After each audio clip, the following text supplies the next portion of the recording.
start. Okay. So, as I said, this is going to be so Shawn McGrath, who is a programmer who did, like I said, a bunch of the programming on N++, and who's now working on a new game. And he also did a before N++. That was his most recent product. He did a game called Dyad, which you could check out. He is interested in doing potentially a game that's free to play. He's thinking of doing his next game free to play, and for whatever reason, he felt he was maybe a little uneasy about this, or he wanted to kind of vet it a little bit. I'm not sure exactly why. I'm sure he will explain that to us in the opening here. But he wanted to essentially have a mock debate about it, where he would get somebody who wasn't necessarily super invested, meaning it doesn't matter to me, right, whether he does this game free to play or not. Like I'm not personally affected by this. It doesn't affect me necessarily. But I do care about the game industry in general. I do have opinions about stuff, and I am an argumentative person. So he basically wanted someone who fit that criteria to argue with him about this a little bit, probably to make sure that he's thought it through all the way, and also so he can kind of feel out exactly, how other people might react to this, or all sorts of stuff like that, right?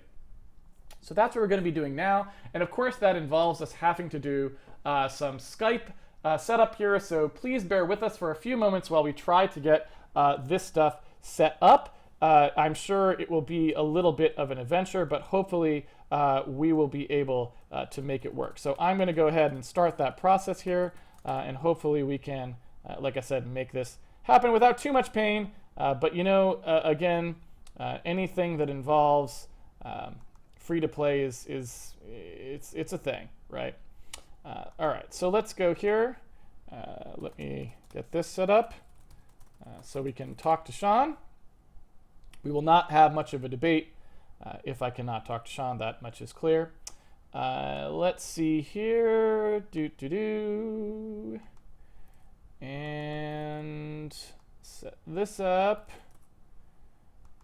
Okay. So I will come to online status online, and then we will see some ads here, wonderful ads for whatever. Let's see if we can call Shawn. Call.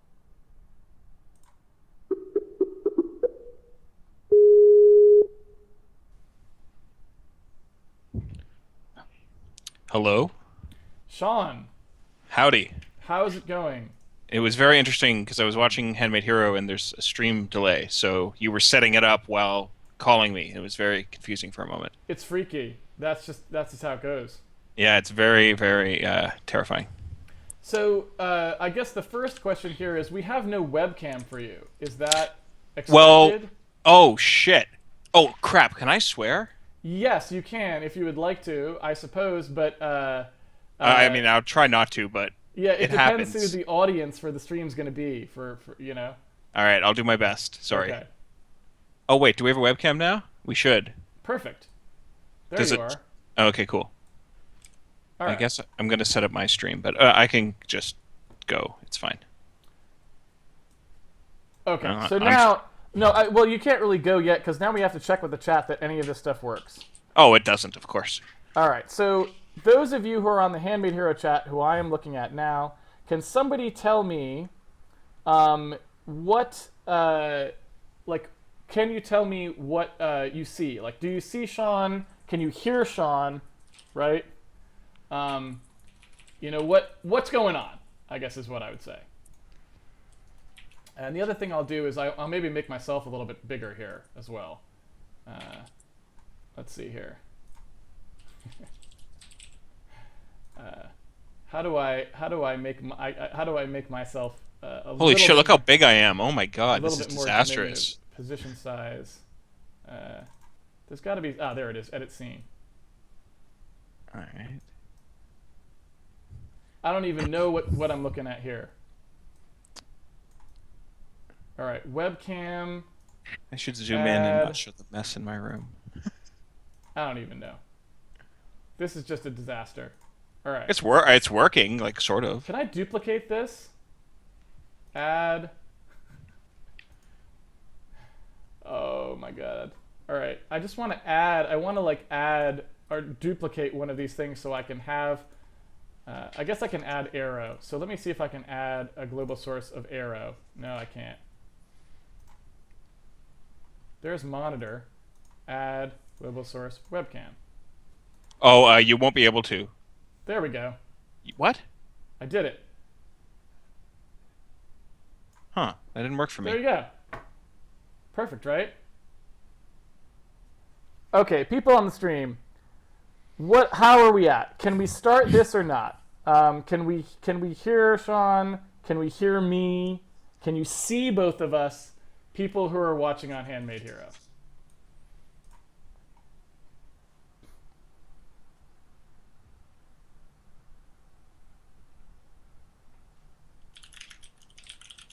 I think this is working. I think that actually worked, Shawn. It's a miracle. It is a bit of a miracle. It is a I total. I just assume nothing ever works. All right. So are we almost ready to start this? I'm going to go check one more thing, and then we'll get started.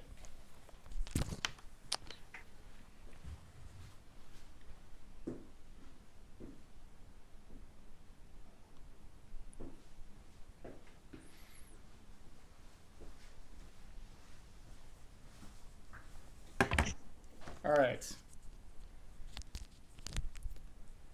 Shawn is much louder. Shawn is way louder, and I am quiet like a mouse, they say. Like Well, a I mouse. just moved my microphone away from Okay. my mouth, so maybe that'll help. No, I think that's just, I'm just going to adjust my volume here. I think that's all. You're probably fine. All right then. All right. Let's try this. I turned down Shawn a tad. How do we feel now, guys? Is this better? And people are asking, or I don't know if you're seeing the Handmade Hero chat, but people want to know if you have a cat. No. Shawn says he does not have a cat. I have a lot of pets, but no cat. A lot of pets, but no cat. Yes. I have a zoo. The sound is okay. All right, so I think we're ready to go here. I think. Cool. All right, Shawn, you ready? Sure, let's do this. Now, I should tell you up front, before we start, that I do have a treat for you. Yes, I heard. I prepared a treat for you. All So, right. but I want first, so I'm going to give you essentially a present first. But before I do that, I just wanted you to take some time to tell people who may not be familiar, because you talked to me about this already in email. You said, here's what I'd like to do. Why don't you explain in sort of your own words, right, what it is that you actually want to get out of this, or like what you're thinking, what the point is, so that they're on the same page as you and I are, because I sort of understand, but they might not. Sure. So basically, I've been a vocal opponent of free-to-play for at least a decade. I've given talks about how awful it is, and persuaded as many people as possible to not do free-to-play because it is universally worse for the game. It's worse for the game. It's worse for the people playing it. It's worse for everybody except developers can make a whole bunch of money or whatever. So it's always worse. It's always bad. Free to play is always bad. I've always hated it. However, I'm looking at a game that I want to do, and I'm pretty serious about it. And I think the only way it can get made is if it's free to play, and that's not a reason enough to do free to play, in my opinion. If the only way this game could be made is free to play, I just wouldn't do it, unless I thought that free to play was actually the best model for the game. And I believe that I have convinced myself that free to play is actually what's best for the game, but I'm concerned that I've convinced myself of something that's not actually true, and I think it would be pretty hypocritical of me to go ahead and make the game unless I've thoroughly vetted my free-to-play is okay point of view in my current situation. So you seem like a person who hates free-to-play as much as me, and likes arguing, probably not as much as me, but maybe, and have my previous opinion that free-to-play is just straight up awful all the time and there's absolutely no redemption for it. So if I can convince you, or at least throw ideas off of you, even if I don't convince you, if you're just like, if you still think it's bad, but I can like get new ideas about why it's bad, or it makes my position, makes me feel stronger about my position, or it kills my position, whatever. I just want to test my position against somebody, who could actually perhaps prove me wrong, if that makes any sense. It makes perfect sense. Okay. First of all, I would say you're never going to make it as a Zynga executive, right? That's just the stuff you just said there. They're never going to promote you, man. It's not going to happen. I'll survive. Okay, fair enough. All right. That all makes good sense. I think that's exactly what I understood from the email, so hopefully everyone at home's on the same page as well. But before we start, I felt like it was important for us to kind of like set the tone, right? So that is why I developed this particular treat for you. Oh boy. So what I'd like you to do, if you could, because I mean, you have to understand, right? Like, I don't get really paid for this, right? This is outside of Handmade Heroes time. So essentially, Yes, thank you, by the way. essentially, this is free, right? Like, it's basically a service for you that I'm providing, which I'm happy to do, right? Okay. But and I said I would do the argument, and the argument is going to be free. But the catch is that the rest of the stuff that might happen on this stream, besides me arguing with you, is not going to be free. So if you go ahead and go to handmadehero.org/donate.html, I'm sorry, debate.html. Oh God. You can see that I've created a bunch of add-ons for you. And those add-ons are ones you can purchase at any time during the debate, and I'll honor them. But in general, without purchasing any of them, all you get is actually just the argument, just in audio form. So it's up to you. Again, the argument, I'll argue exactly as strenuously and as hard. The argument will be exactly the same. There's no integrity difference here. It's just cosmetic changes. I've only put cosmetic changes on there. All right. So, let's continue. Well, okay, hold on. I do have to. I can't actually purchase any of these items because I don't own a credit card. But I would love to buy the EFF hat. If you have an EFF hat, I would like to buy that. You want to buy the EFF hat? Yeah, but I don't have $2, or I don't have a credit card. So I guess I can't. Man, all right. Well, that's really difficult for me because I feel like in general, if you wanted to, in your game, what will you do for people who don't have credit cards? They just don't have to. They don't have to pay anything. Okay, so they wouldn't get the EFF hat. They wouldn't get the EFF hat. Okay, so probably we're going to have to continue the debate without the EFF hat, right? Because, I mean, at the end of the day, if you can't pay for the free-to-play stuff, you can't pay for the free-to-play stuff. Now, I guess you could try to convince someone else on the stream to pay for it. I mean, anyone could buy it, and that's okay with me. But someone's going to have to pay the $2 for the EFF hat. Now, of course, we don't even have the video add-on yet. So at this point, you wouldn't really even be able to see the EFF hat, I guess. Is the video add-on? You have to pay for that too? So there's a lot of stuff there that would have to happen. But let's continue the argument, just with that in mind. Oh my God, $1 for the video add-on. I really want to pay for this. So here's the thing. Basically, with free-to-play, the first thing I guess I would ask is what you sort of laid out there when you were talking sort of suggests to me that there's stuff about the game that maybe I need to know in order to effectively argue this. Because you said something like the most effective thing here, right? Like the best business model for it, you said, was going to be free-to-play. So could you maybe start by telling me why is it that you think that that business model is somehow special for your game, or that give me a little bit of background there so I know why you're coming to that conclusion. Sure. Well, this is going to be unfortunate because you said in the Q&A of Handmade Hero that you don't care about esports at all. So that's just me playing them. Right, I know. I'm totally fine taking the position. I understand millions of people love them, so let's take it a given that people will like that. So don't worry about that. Okay, so yeah, like I want to make take Dota, okay? Just say Dota. Let's just start there. I want to make a game that's like Dota, right? Okay, Yep. so what is required to make it a good competitive esport, right? There's a couple of Oh things. my God! Wait a minute. People have purchased the video add-on, Sean, This dude, I'm telling you, man, free to play makes mad money. and 2 people have purchased the EFF hat. You have to wear two hats now. And the ad-free credit. There were going to be advertisements, and they've already done 15 minutes worth of ad-free on the street. Jeez, this is going to be hard for me to even keep track of. Hold How on. can you argue against this? The money is rolling in. Did your mic go? All right. All right. Hello? Hi. Am I still there? I had to put on the hat. Can you see the EFF hat? People paid good money for this. I've got the stream delay thing, so I don't know what's going on. Look at that.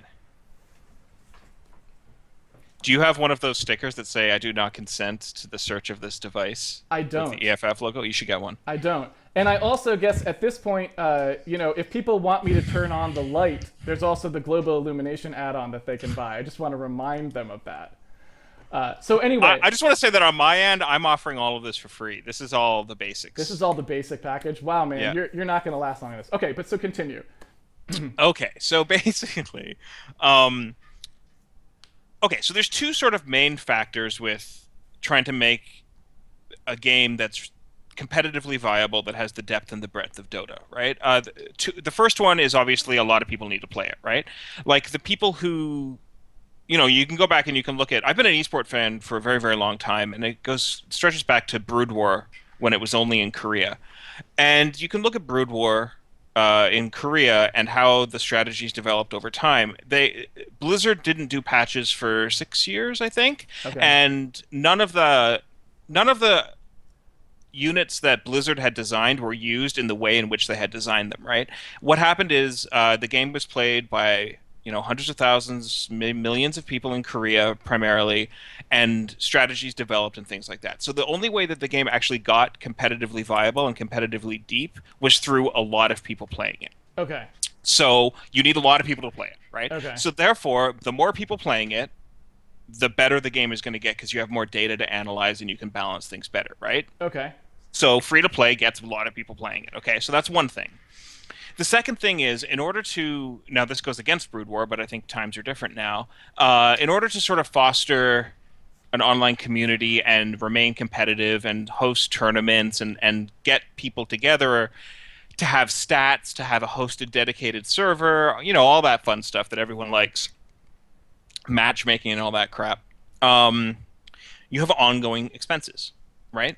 You have, you don't have your expenses upfront at time of purchase of the game. You have your expenses carried on for indefinitely, right? Yes. So the free-to-play model lines up your revenue with your expenses better than anything else. Subscription does it too, but subscription doesn't work for the first problem, which is getting a lot of people to play it, right? So you have two. The two problems are you need money constantly because the game is expensive constantly, and you need a lot of people playing it. And ad supported, maybe that's an option. But like realistically, and I wouldn't ever do ad supported. But free to play seems to be the thing that fits both of those two requirements better than anything else. And I think its downsides can be not mitigated against, but can be lessened by a benevolent dictator, basically. So, just to be clear, when you say that subscription model doesn't get a lot of people playing the game, what you're talking about sustained? Because I'm assuming most games nowadays that I think of for subscription model, they're games like World of Warcraft or something like this.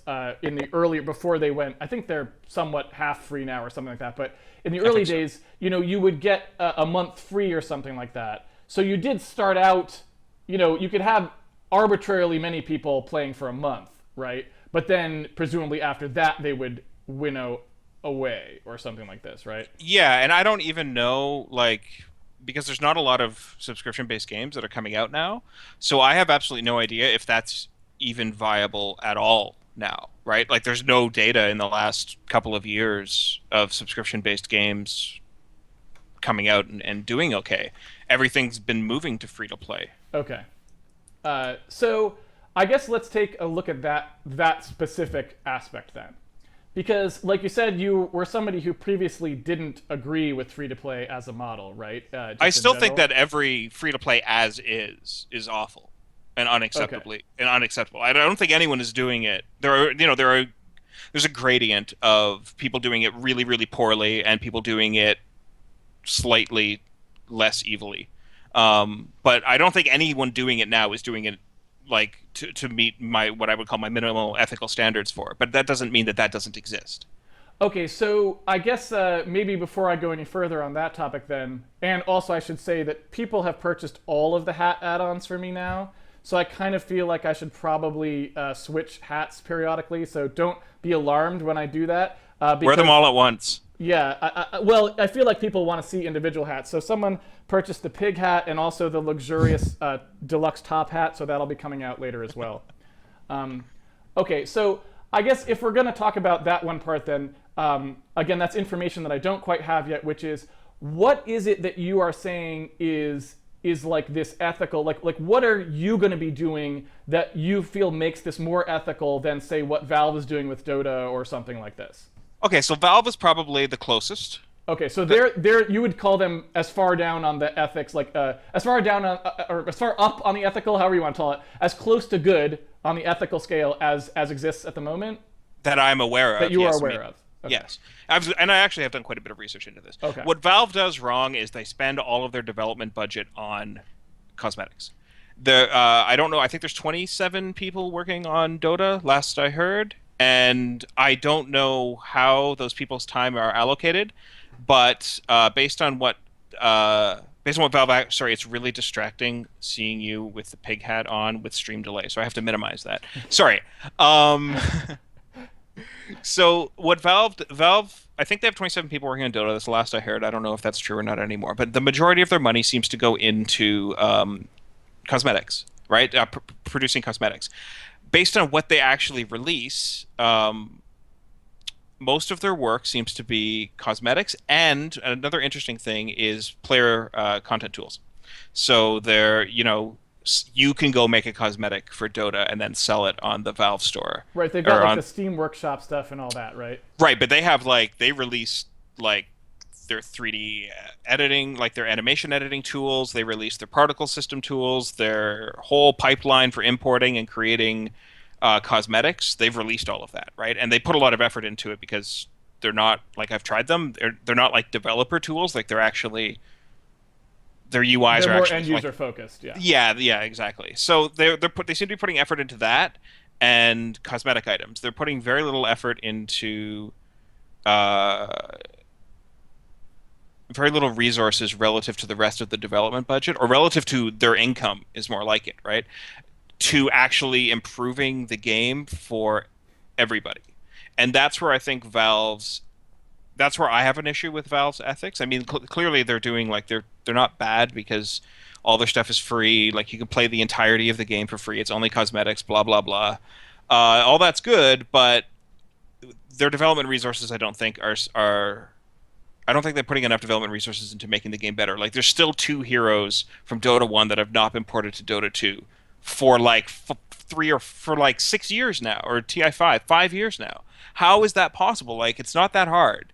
And they're making I don't know how much, literally billions of dollars off of it. Like they should have been able to devote more resources to the game, and they're not. And that's where I have an issue with what Valve's doing. But I think otherwise, I'm okay with what Valve's doing. So yeah, that would be my sort of ethical thing. Is basically what Valve's doing. I don't know about the workshop and the user tools. I don't know how I feel about that. And then actually taking the money that we make off free to play and putting it all into the game, not like 10% of it and then going and driving Ferraris off cliffs or whatever they do with their money. I'm pretty sure that driving Ferraris off cliffs is a pretty big line item, but it probably doesn't account for all of it. Well, I don't know. So I guess the thing that I would point out, which I mean, hopefully, like I think this is kind of obvious, right? That what you just described is kind of what the primary fear is with the whole concept of free to play, which is that the product isn't the game. The product is the part that you sell. That's what you're actually making your money off. So isn't it kind of just a very natural consequence of trying to run a business whose product is the cosmetics, that most of the money would be spent on the cosmetics? Like, isn't that kind of a consequence of if a business adopts this business model? Well, that's the case if it's like a publicly held corporation, because they have to maximize profit, right? But that's not the case for Valve. They're not public. And even if they said the majority of their development budget was spent on cosmetics, that's fine. You can do that if they're spending an adequate amount on everything else, which they're not, which is the problem, right? So like if they're making, I don't know how much, what did they make? Like $1 billion off Dota last year? Revenue, I don't know what their expenses are, but it can't be, their server expenses can't be that high, right? So they don't really have that high of a per user cost, but they're making, I think, $270 per user per month or something like that. If they were to take, let's say they make let's say $250 million of profit, right? Somehow they have $750 million of server expenses. I don't know how, but that's what their server expenses are. If they're making only $250 million of profit off of the game, they're not putting anywhere near that back into the game, right? So when you're putting, with 27 people, right? Riot has 1,000, right? Valve could easily grow the Dota team. I know Valve's motto is we never hire people or whatever, and we hate hiring, which is fine. But when you take in that much money, I believe you have a responsibility to put majority of it back into the game. And if you want to spend, if they're making, say, $250 million or whatever it is, and they put $200 million back into the development over the course of a year, if they put $100 million of that into cosmetics, that's fine, because they're still putting $100 million into development, which they're not. I don't know how many people, like I said, I don't know how many people are actually working on live development, but I feel like 2 people could be doing as much as they're getting done. Not, that's outside of their like content creation tools and things like that, but just actual content that's added to the game, it's like 2 or 3 people's worth of work. So that's my problem with it, is that they aren't putting enough into the actual development of the game. They could, like I said, that they could put a lot into cosmetics. I don't think that's a problem as long as they put more back into it. But like you said, it's if you're trying to run it as a business, to maximize profit, then no, it can never ever be ethical. But you don't have to run a business to maximize profit. Well, so I guess the next question that I would ask then is, what is that balance? So normally in, a traditional marketplace, if the question is, okay, I am trying to provide this thing, whatever it is, and in this case, it's a game.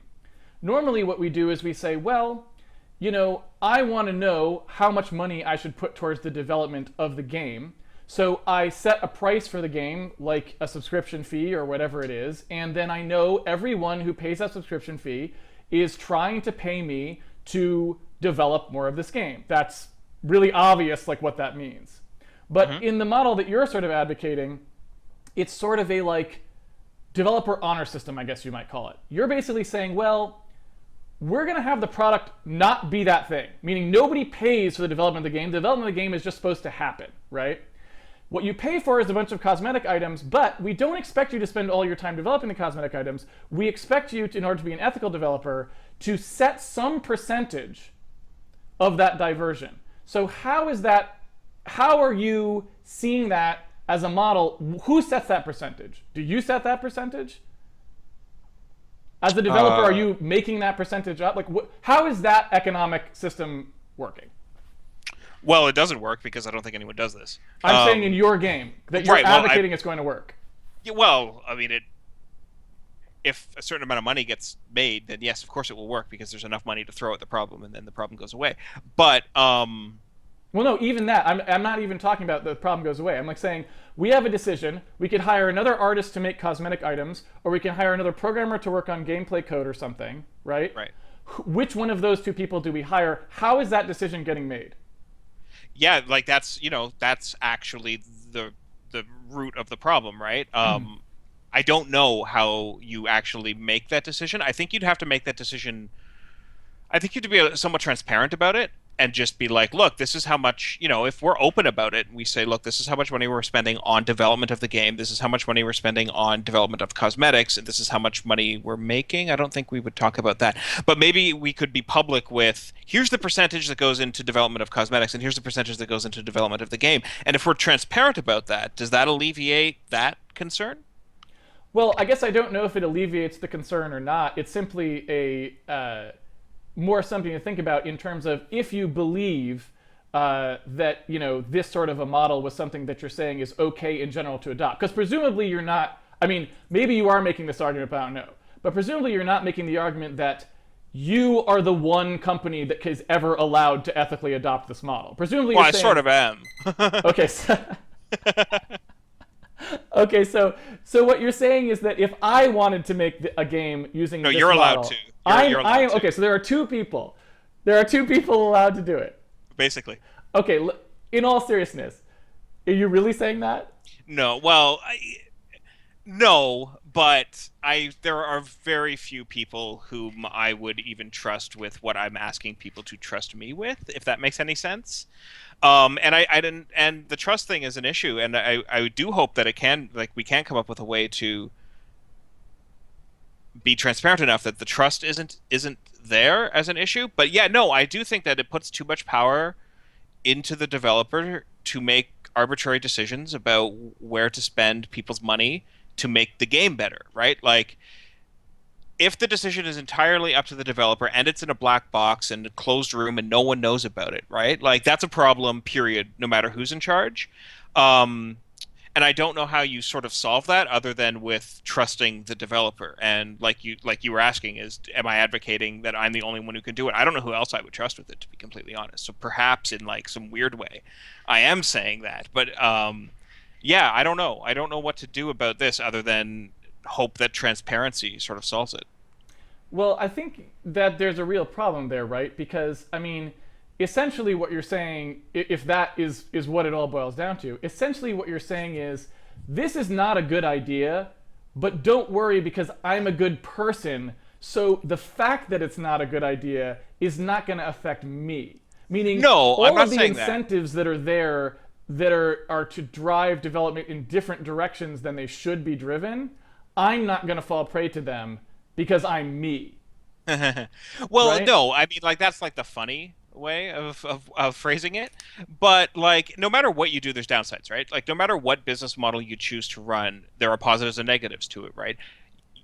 Let's say this game costs $3 million to make, and let's say I have $3 million and I spend $3 million and I make this game, right? And I charge $40 for it, and it doesn't make that money, right? I'm screwed, right? Mm-hmm. And that's not good for the game, and the game will be a failure, and no one will play it, and blah blah blah, right? No matter what you do, there's positives and negatives to your business model choice, right? Doesn't matter what it is. In this situation, the negative of who controls development resources and all, and the question you brought up, I think is far, far, far less of a negative than not having enough people to gather enough data to make intelligent, balanced decisions, or not be able to run the community that we need to run, and not be able to run the matchmaking servers and the game servers and all that fun stuff that we need to run in order to make the game competitively viable. Not being able to run those is much more of a negative than the development resource issue, in my opinion. Do you disagree with that? Yes. I mean, I don't know that I disagree with the specifics of that analysis. What I disagree with is the framing of it. So what it suggests is that there's a pros and cons column of different funding models, and that what we're talking about is what are the pros of one and what are the cons of the other. But I don't think that's really a very fair way to look at what these business models actually mean, because actually what's more important about the business models is not pros and cons, but rather where the incentives are, right? Meaning it's sort of more, it's less like saying,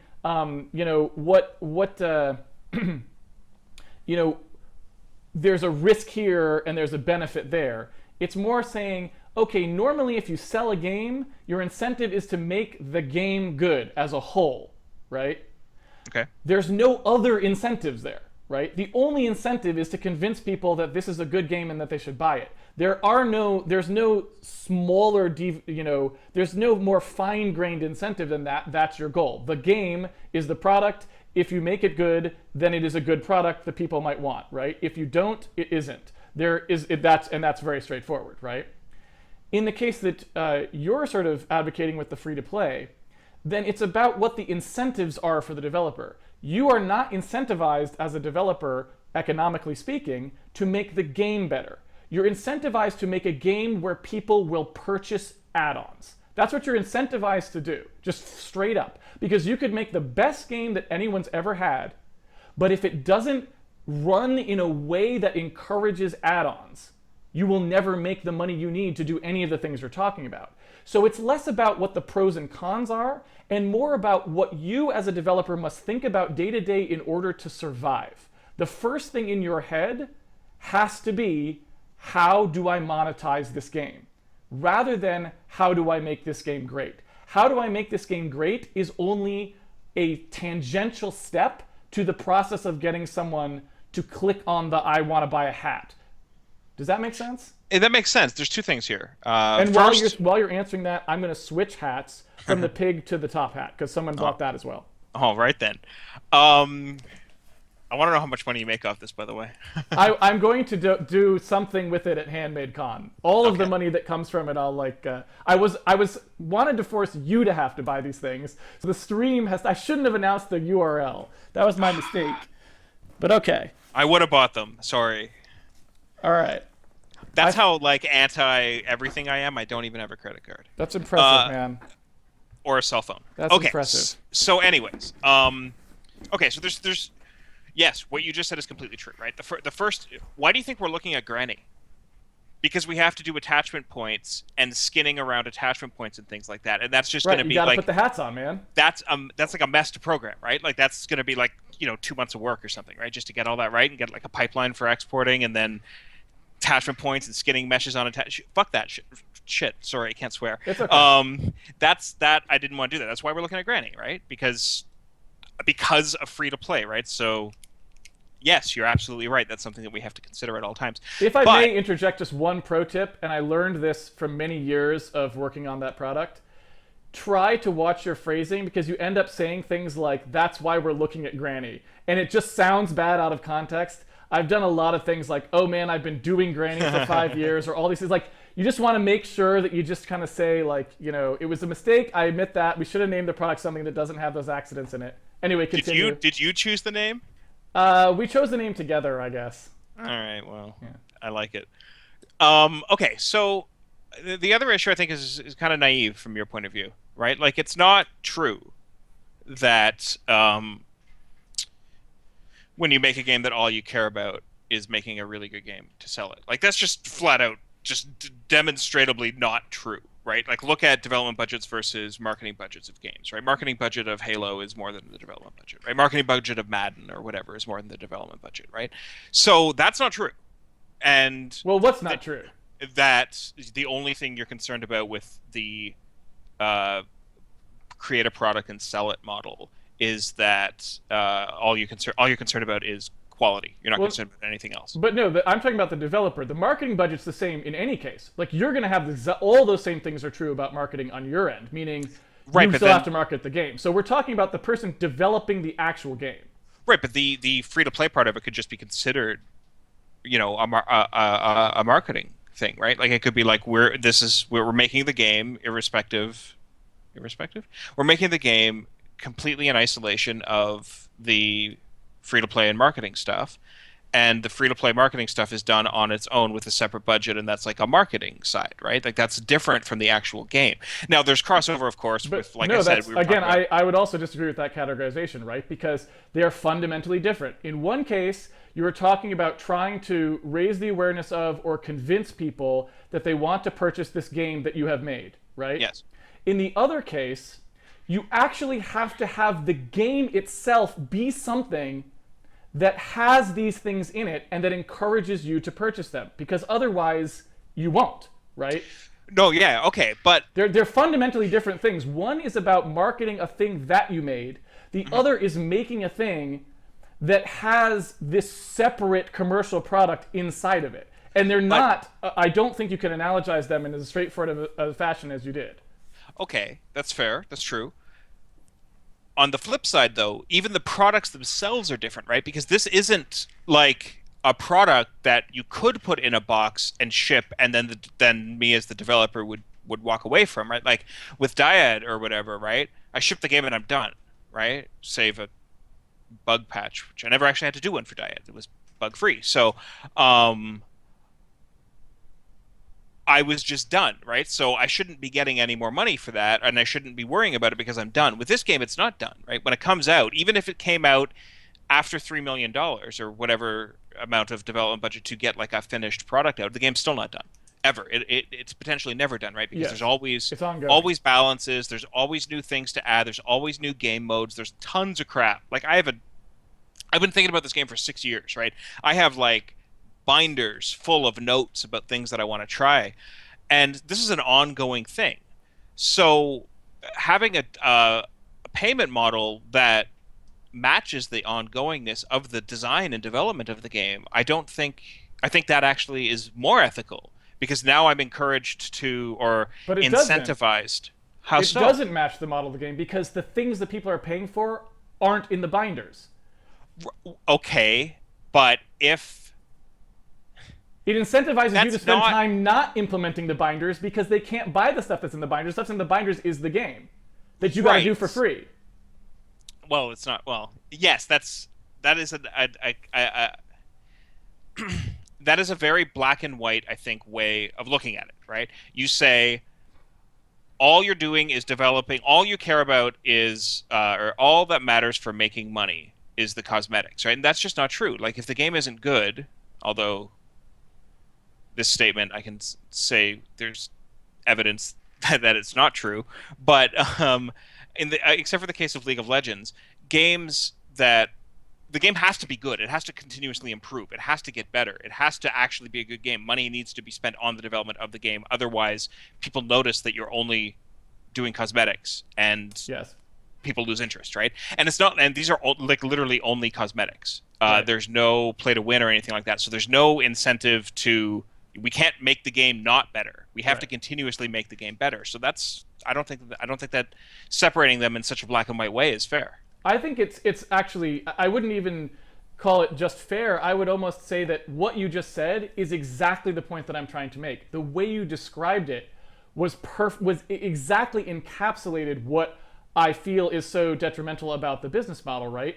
The way you talked about it is like, we have to make the game good enough or no one will play it, ... so no one will buy the hats, right? And it's like, that is exactly the correct statement for the position the developer's in. The game and making it good enough, the only requirement is that it's good enough that people will play it so they'll buy the hats. There's no, that's not, right? I only said it for demonstrating your point here. That is true. That is the minimum goodness that the game has to be, right? But like, that's the problem. Okay, but there's a minimum goodness that the next Assassin's Creed game has to be too, right? Like there's a minimum goodness that the next Call of Duty game has to be too, right? And whatever the companies that make those are will push to that minimum, and that's it.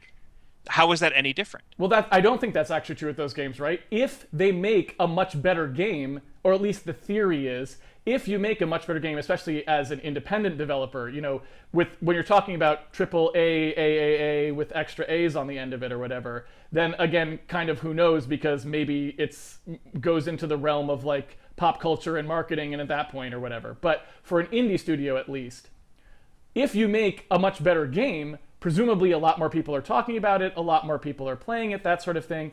It's the kind of a thing where the game itself is, in general, the better it is, the more of a product it becomes.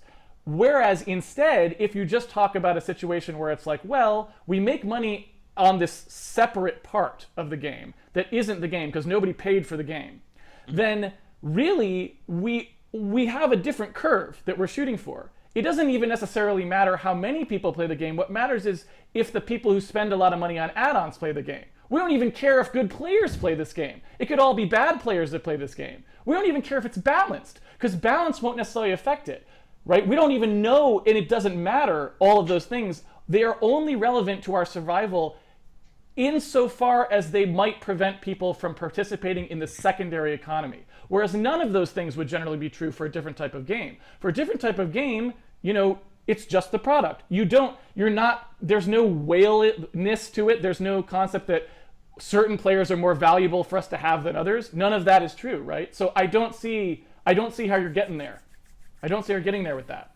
Well, okay, so all of what you just said describes Riot to a T, right? That's Riot right there Yeah. for you, right? All they care about is getting their maximum. Like, they don't care about the competitiveness of it. Like, there's just years of demonstrating that they don't care about the quality of their game. They only care about catering to their most valuable players or whatever, right? And yes, that's that happens. That's why free to play sucks, right? But that doesn't need to happen. It doesn't have to be that way, right? Like, that's just because it's easy to make money when you do that. That's what people do.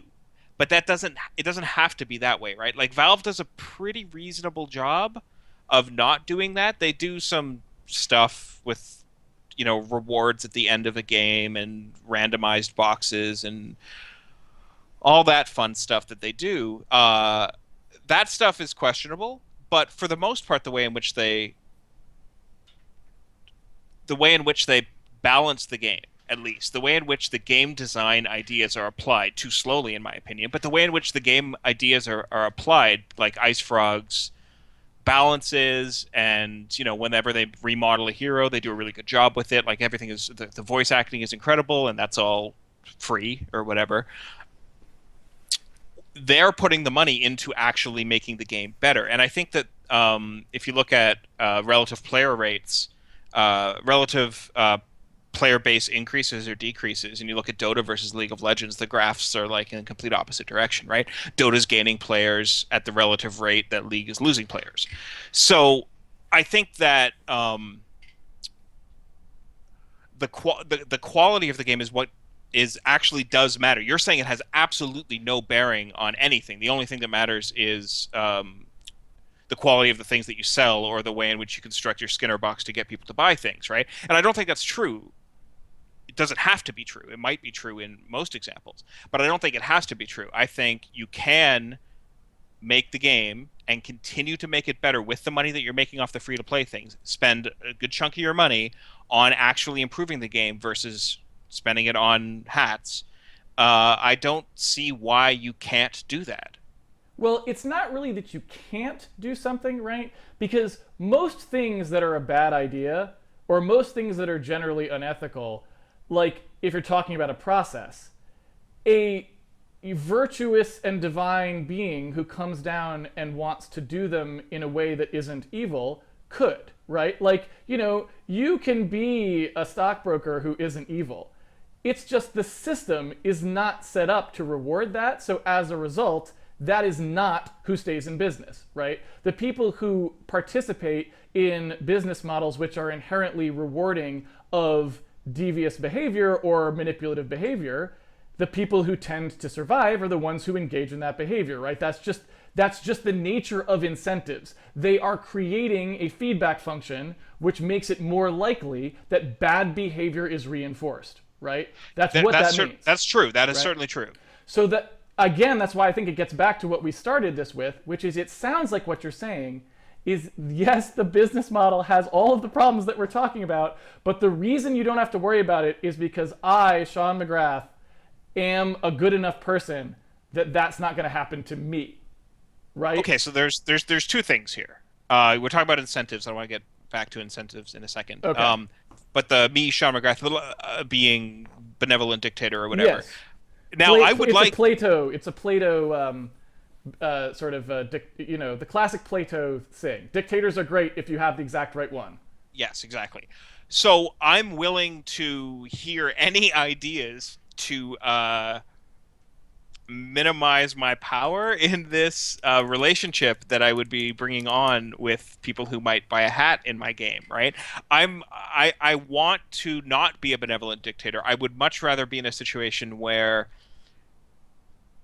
I'm like legally enforced or legally required or something to not be a dick. Like if there's a law that like requires it, I would feel totally comfortable with that.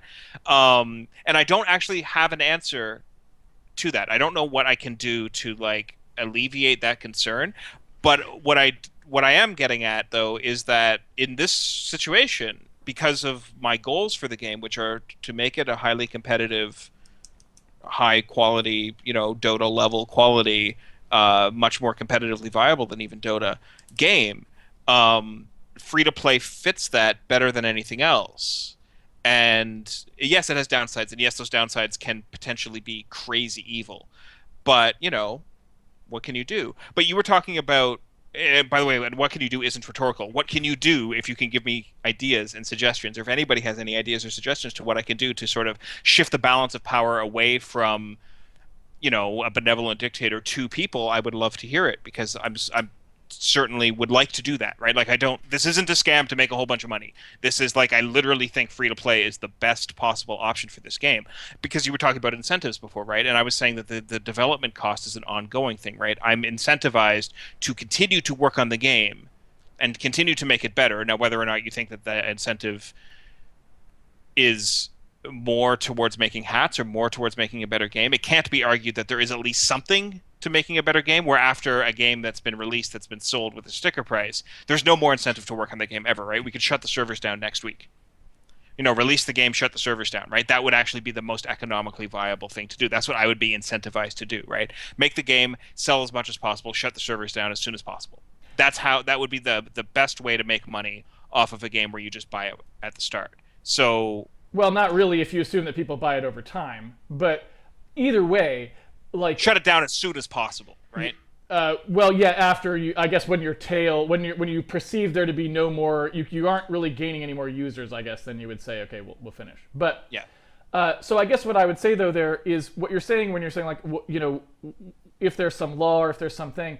I guess what I was trying to say at the beginning was that that's what traditional purchasing models are.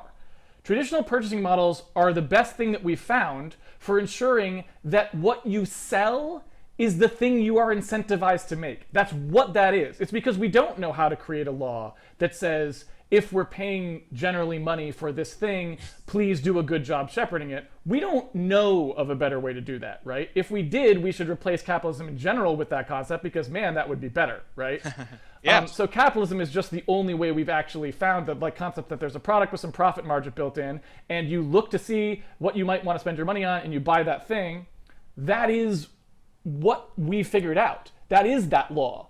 And so when you replace that with free to play, what you're doing is saying you don't want to play by that law anymore. You're saying you don't actually want the law where people have to buy a particular thing that is the thing that they actually are getting. Instead, you're trying to sort of bifurcate that and say, well, I don't feel like I can figure out a way to sell you this product as a product. So instead, I'm going to give it to you and then try to get you to do other things that will generate revenue for me. And that, like I said, despite anything that we've said on the stream so far, really just sounds to me like a trust me, right? It's like, trust me, I won't make it sleazy. And at the end of the day, like, okay, you might not, right? You might not do that.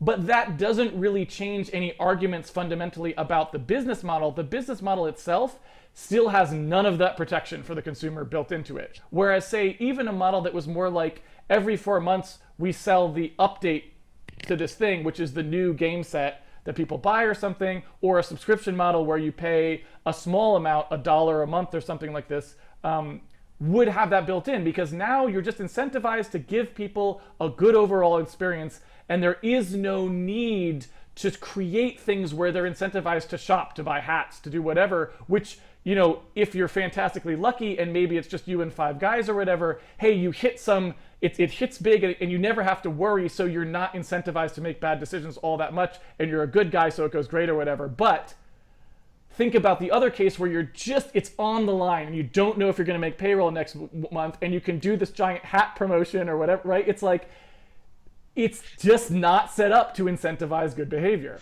No, and like you said, okay, so that example that you just said, right, where you do the giant hat sale, right? Yeah. Okay, so you do the giant hat sale. Okay, so you have to do that, right? But the other you do the giant hat sale as a temporary thing, by the way. I don't mean like that's the whole game from But now then it on. makes a lot of money, and then it's like, well, every quarter we have the giant hat sale. Okay, Plan for the giant hat sale. let's hypothetically say that happens. Yeah, a little slippery slope. I'm just giving you a slippery slope Oh, example. it's a slippery slope. Yeah. But like your example of we do a giant hat sale once every 4 months or 3 months, right? That's not so bad. Like that's not the end of the world, right? Like if you change the game and you sacrifice, development resources to do the hats, or Well, of course, buy hats everywhere while you're playing the game or whatever, then you have a problem, right? how are you going to do a giant hat sale without doing the things you just said? I mean, you have to put a ton of art resources behind making the 100 hats for the hat sale and the hat days of Christmas, right? The 12 days of Hatmas or whatever. Of right? course. I mean, isn't that exactly what we're talking about? No. Okay. I don't think so. Okay. I think like to a degree, yes, right? But I think when you have to take the other side of it too, right? Which is you're getting ongoing revenue. And you can use your ongoing revenue to support ongoing development, right? And I think that's really important. That's a very important distinction between making your money up front. If you make your money up front, you can't do that. No, you're talking about subscription, and I think subscription is just dead. I don't think you could do subscription. Like I don't think it's financially viable to do subscription. If you can prove me wrong, I'd like to hear examples. But Snapchat? from what I can tell, sorry? Not Snapchat. Sorry. WhatsApp. I mean for a game. And WhatsApp is free. $1 a month. Pretty sure. I'm sorry, free. $1 a year. It was $1 a year. Sure it was, but I'm pretty sure it's free now. Well, yeah, after Facebook bought them. Okay, so it's been dead for 3, 4, 5 years? Well, but they got, millions of people. They had, I don't even know how many users they had. It was some ridiculously huge number, right? Yeah, Blizzard had how many tens of millions or 10 million or whatever paying for WoW monthly? They don't anymore. I don't know. Like that's. Well, but that game is also. How old is that game? I don't even want to know how old that game is. I bet you they're making more money now with free to play, to be honest, than they ever were. Oh, yeah, and again, I will never argue with you that you won't make more money if you want to go like the free to play route, right? It's a big money maker because it's a way of kind of suckering people into something, right? And then charging them in different ways that you figure out to charge them, right? Yeah, but I the completely point is agree more with you. like, I don't know, are you sure the subscription can't work, right? Pretty sure. How? Like WhatsApp was pretty late in the game. Like Zynga had come and gone by the time WhatsApp was charging $1 a year for subscriptions. Okay. Okay. So let's use it. I'd like to hear a game example, right? Because from what I could tell, every game is getting off of subscription and going to free to play. Now that could be just to maximize revenue. I don't know. But the other side of like my 2 points about why I thought free to play was best. The other side is. Sorry, what was shit? I've already lost my train of thought. Sorry. The other side was we need as many people to play it as possible in order to get balanced data, to get data to balance the game, right? Like that's supremely important. Like that's the number one most important thing is if we get 100 million people playing the game or whatever ridiculous number we can get, like 1 million people, 100,000 people playing the game would be fantastic. That gives us enough data to actually make intelligent balance decisions, right? I don't think we can get that without it being free. I just don't think that I don't think people are willing to spend $1 a month even. I just don't. Like if there's a game that you can point me to where they've actually successfully recently in the last 2 years successfully run a subscription model, I would like to hear it because I don't know of any. What does EVE Online do, by the way? EVE Online is weird. There are subscription, but you can buy in-game. You can buy your subscription cards with in-game currency, so people make money off of like creating in-game currency by blowing up ships and salvaging them and stuff, and then buying time cards and then selling those. So that is a very interesting concept. Okay. EVE is one of the most interesting games out there. If you're ever interested in reading about fiction in games, you should read about EVE fiction. Because like the Russian mafia lost $250,000 in like one day, and there was a huge drama about it. Okay. It's really great. It's great. Anyways, so no, wait, I don't. So are they like? Is their revenue then coming from subscriptions? That was a couple of years ago when I learned about that. I don't know about it now. Okay. Maybe, but I bet you it's purely historical. Okay. I mean, games that are like new games that have come out because EVE has been around for 10 years or whatever. Well, here's another question for you. So, how much money are you expecting people to spend on this game every month in general with your F2P model? Okay, that's a that's a pretty complex question. Do you mean just median dollar spent per user playing, or do you mean We'll like start there. okay, $2, $2 a month. $2 a month on average per person? So basically, we're talking $24 a year. Yeah. So basically, it's like them buying your game at retail or whatever, on Steam or something, once every year, Once every 2 years. something like that. Once Well, every 2 years. I don't know what your price point is. Could be $25, right? It would be. This is going to be like a pretty, like Dota level quality. Dota 2 level. So it might not be every two years. It would be every year then, because they'd have to pay $24 a year for a Dota level game. Is going to be $25, not 12. Have you played it and seen the quality of the voice acting and all that fun stuff? I'm just saying but I'm saying it should be 25, and you're saying it should be 12. Every 2 years would be. Oh, sorry. $12. I'm saying it should be like $60. Oh, okay. So it's more like you have to buy it twice a year. You have to buy it at the beginning of the year and in the middle of the year or something like that. Am I getting my math wrong? If I'm spending $25 every year, that's $50 every 2 years, which would be buying the game once every 2 years. Never mind. Yes, I guess that's true. Okay. No, you're doing your math right. Okay. You're doing your math wrong. That is correct. All right. At least one of us was. All right. So they'd have to buy the game once every 2 years. And how Sure. long is this game going to be running for? This is where I think that I'm being super non benevolent dictatory here. Once the game is like once we shut down production and shut down servers or whatever, the game is either public domain or GPL'd with all source assets available as well. So the game will run until we don't run it anymore, at which point everything is released for free. But what is your goal for how long? 10 years. 10 years. So basically what you're talking about is people, if they were going to buy this game, in general, over 10 years' time, you want them to spend something on the order of $250 on your game. Yes. $250 per player over 10 years. Sure. Which would translate into something like buying the $50 game 5 times. Yeah. Okay. And so, in your opinion, there's no way you could do that in that actual way. Meaning you could not do something where you sold the game up front and they bought an expansion pack every couple of years or something like this. That's not on the table. No, that doesn't work. That makes the game worse, and it makes the game worse because there's a whole bunch of reasons why it makes the game worse. Let's say you and I play together; it's a team game, right? So we're friends. We play with each other, right? I'm financially able to purchase the game, and you're not, right? Now the game is segregated where you can't play with your friend because one person can purchase the game and one person can't, right? If the game is just completely free for everybody with no all non-cosmetic items are unlocked for everybody at all times, it means that everybody plays the exact same game all the time, and there's no segregation, which you would get with you have to buy the game every 6 months or every year or whatever. Okay, but so that's switching gears a little bit. That's not really talking about the financial side of things. That's talking about more of the accessibility of this game, yes? No, I was talking about making the best game possible for the people who are playing it.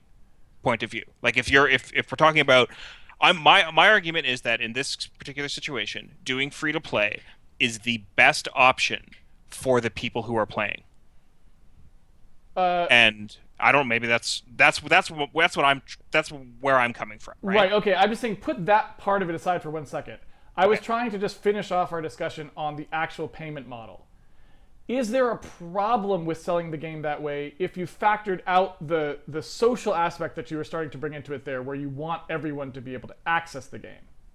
I was just trying to figure out if there are any other business models that you consider possible, or if you think that literally F2P is the only one that actually works. Because that's sort of more where I thought you were saying before. You were like, subscription's dead, we can't sell this game. And I was like, okay, why can't you sell the game again? Just remind me of why you can't just sell this game. Okay. Though that's why we can't just sell the game, is because there's ongoing things and we have to run the server and the game's going to be constantly changing, and if we sold the game the way you just said, it segregates the game for different people and your accessibility thing comes up. But if you don't care about the accessibility, then you could sell the game that way? Or you don't think so? You could. Like, you're saying, is it financially viable? Yeah, in other words, do you feel like there are reasons you couldn't just sell the game as a product that are separate from who you want to be able to access it? Well, I don't know, but I Okay. don't think you can just separate who you want to be able to access it, because those are like let's say you buy the game and 2 years later your buddy wants to play it, John Blow or whatever, he likes it, he finds out about it, he's like, I want to play this game, he buys it, and now you have to pay like $200 to catch up to him or whatever, or pay $50 or whatever after you've already bought it once. Like that's weird, right? Like that, like demanding that people pay money in order to continue playing it, or like separating it so that these are the people who have spent money this quarter or this half year or whatever it is, and these are the people who haven't. That's just weird and probably makes the game worse. And like that just doesn't sound. That sounds like it makes the game worse for players, and I don't think that you can separate that from Well, hold on. anything.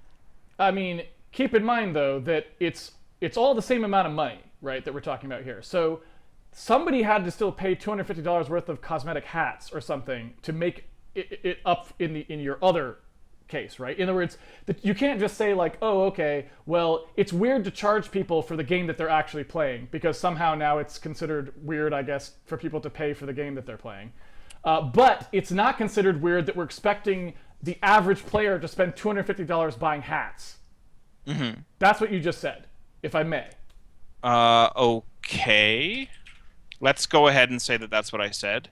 Well, tell me how that's not what you said, I guess is more the interesting part. You're saying Okay, it's not okay to expect someone to buy this game every 2 Oh, years I would love for no, $50. no.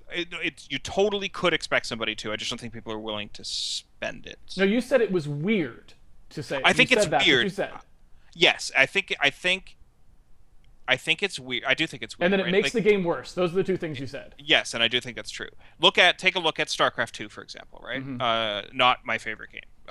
Quite awful game, actually. But every couple of years they come out with a new expansion set, right? And if you don't buy that expansion set, you can't play the game anymore, right? So you've bought a game, you've spent your $60 or whatever, and you wanted to keep playing it. Now you can't play it anymore because no one is playing that version. They're only playing the upgraded version, right? So in order for you to continue playing, you have to pay, right? Right.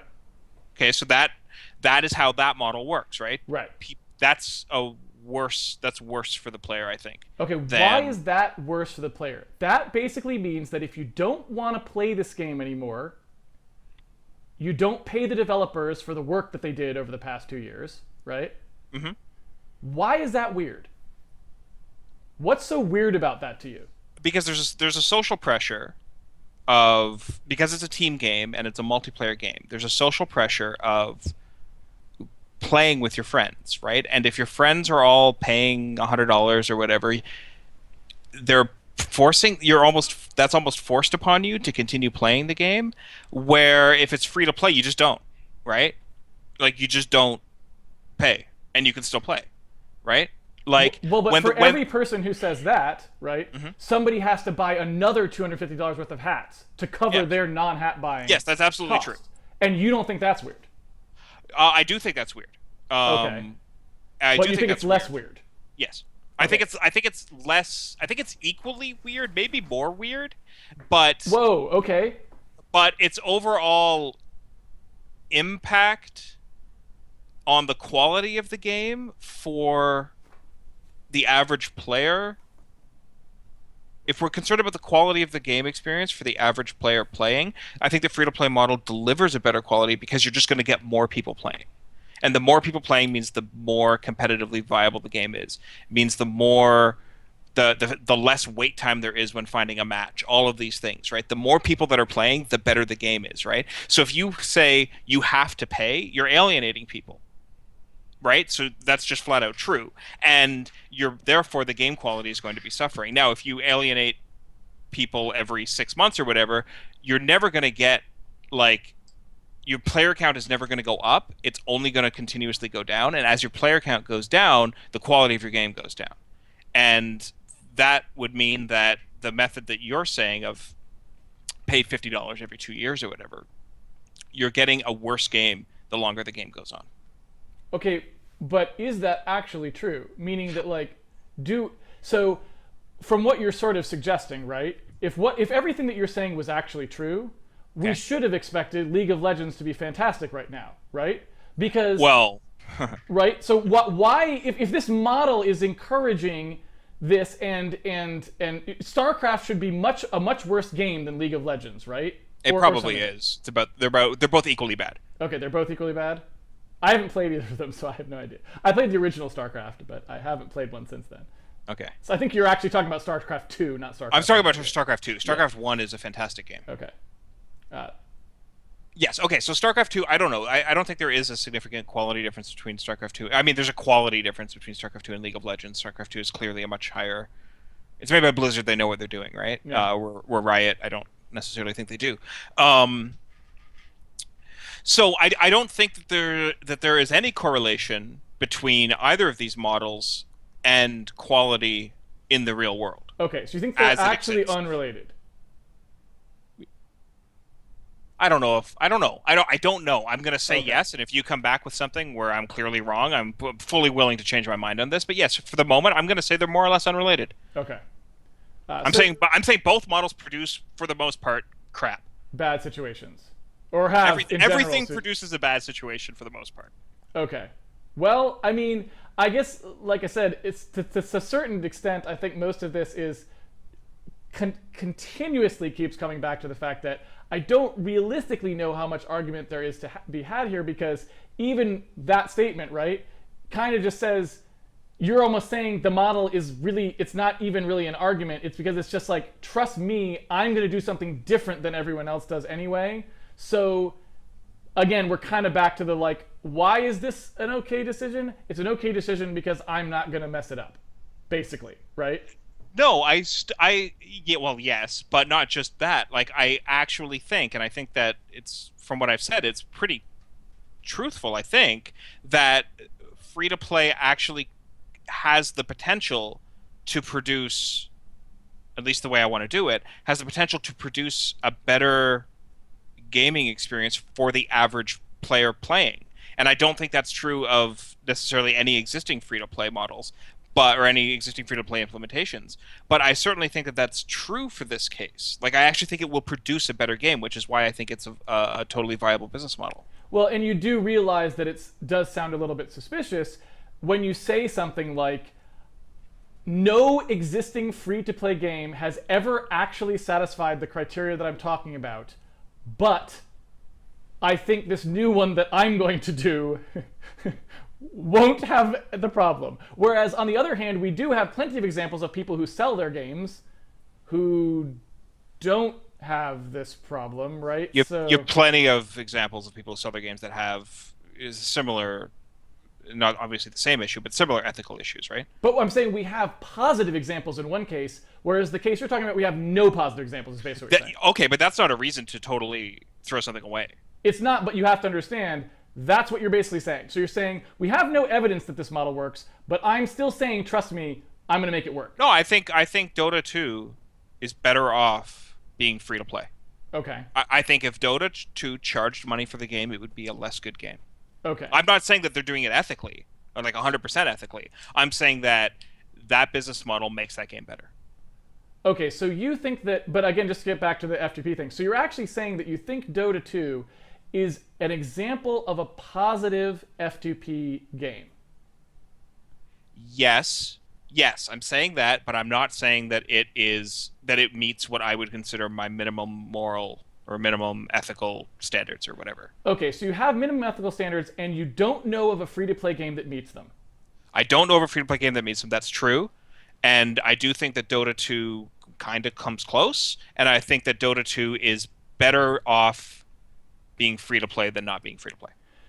Do you know any of examples of games that that people just sell, like a traditional game where you buy it, that meet your minimum ethical standards? Nowadays, yeah, there's plenty of indie games that do. Okay. So, From a big corporation, though, I don't think so. But so just to get back to the just so we can solidify that one point, so we are at least in agreement that there are no examples of free-to-play games that meet your ethical standards at all. But there are examples of games that just people buy that do meet your minimum ethical standards. Yes. Does that trouble you at all? No, Why not?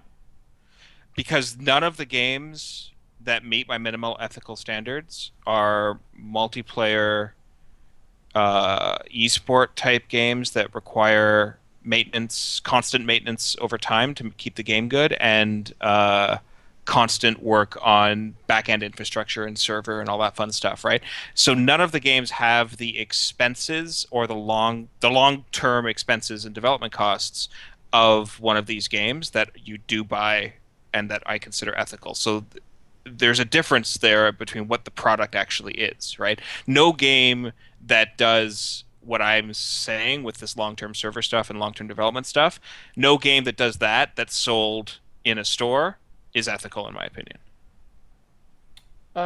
Well, I guess just to clarify though, that is an example, or that's an explanation of why you believe you must try the free-to-play model. That is not an explanation of why it doesn't worry you that you have no positive examples of something meeting your minimum ethical bar. Oh, but I'm saying that I have no positive examples of a game that has its long-term. I'm saying that I have no positive examples of a game that has the long-term requirements that we have that's sold in a store either. There's just no positive examples, period. Free to play or not free to play, of games that have this sort of ongoing thing Are you that I can saying come up you're with. saying like literally in the store right now though? I mean, I'm assuming if you look in history, you'd find lots, right? Like, wouldn't Ultima Online or EverQuest, those don't meet that criteria for you? I think Ultima Online would. I don't know. No, Ultima Or how Online. about Guild Wars? Guild Wars doesn't meet that criteria. They're free to play. No, I'm talking about in history. So the original Guild Wars was $40 every year or something like that. That was their model. You bought the latest Guild Wars. Yeah, that would be fine. You know how much more I would prefer to do that, but I don't think it. I don't think that'll work. I flat out don't. I don't think it'll work, and I don't think it's actually as good for the game. Okay, so but again, just to get back to the original question. Yep, yep. No, there are no examples in anything. There are no free-to-play examples that I consider ethically sound. No. And that does not worry you. That was my question. Why doesn't it worry you? That's I mean, I guess trying to it does worry. Like we're having this discussion, right? So Okay. clearly, Okay. it does worry me. Okay. All right. So you Like are at least you do at least worry about this. Well, yes. Otherwise, Okay. I wouldn't be having this conversation, Okay. right? Okay. All right. So that's good. Okay. So let's move on. I think we've kind of got that under control at least. All right. I mean, I feel like, or at least if you have some additional things that you feel like you haven't explored about your thoughts on that part of it, we can go there. But I feel like I've got most of that out. Yeah, I Okay. think that's good. I was sorry. I was confused with Okay. what were you trying to get there, but yes, okay. So let me ask a question about the thing that you brought up before, which was you started to say, and it sounded like a lot of what you were sort of talking about in terms of why you don't want to sell the game. You kept saying you think it would make it a worse game. And what it sounded like you kept coming back to was the concept that you would like there to be asymmetric payments on the part of the users, meaning you want it to be the case that some people don't pay for the game and some people pay a lot of money for the game. That is what you were sort of saying, right? Is that a correct statement of what you were saying before about that's a good thing in your mind? You have to quantify a lot, right? Like I'm not okay with, the people spend $10,000 or whatever on a free-to-play game. Like I'm not okay with that. And we have some ideas about how to alleviate that, such as once you hit a certain amount of expenses for the month. Like one idea that we have is like, let's say $50. We'll just say $50. If you spend $50 for a month, you just get everything unlocked for the rest of the month or whatever. And whatever you paid for, like whatever item you bought, you still get to keep those for future months. But that way, whales won't spend more than $50 a month. Like there's a hard cap on it, right? If you do spend more, you're not getting anything, right? So there are things that I want to do to make sure that that doesn't happen, right? Where people are spending $10,000 or $500 a month, or I don't want a Star Citizen situation. But the asymmetric payment within bounds, I think, is okay. Yeah.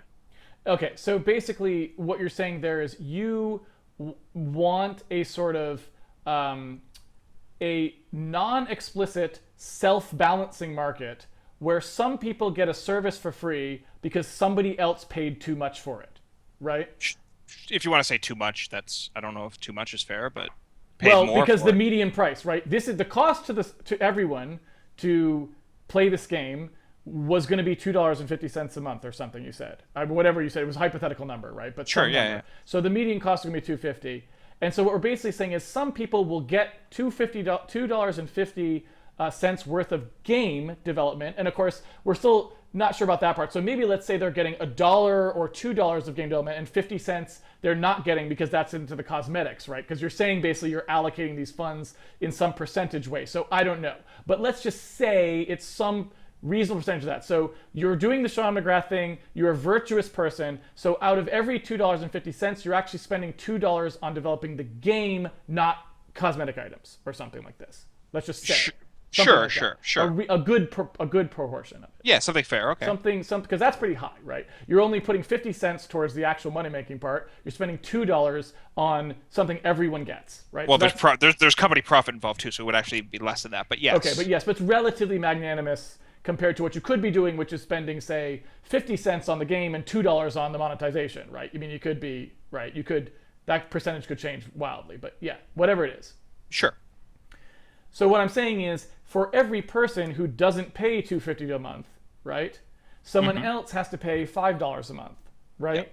So someone else is getting, in terms of gameplay, they're getting still, they're shorted a certain amount on the actual game, but someone else is getting that for free, basically, right? Yes, but I don't like your usage of the word too much is all. Like you would say above the median is fine, but I think too much carries too much negative connotation. Okay.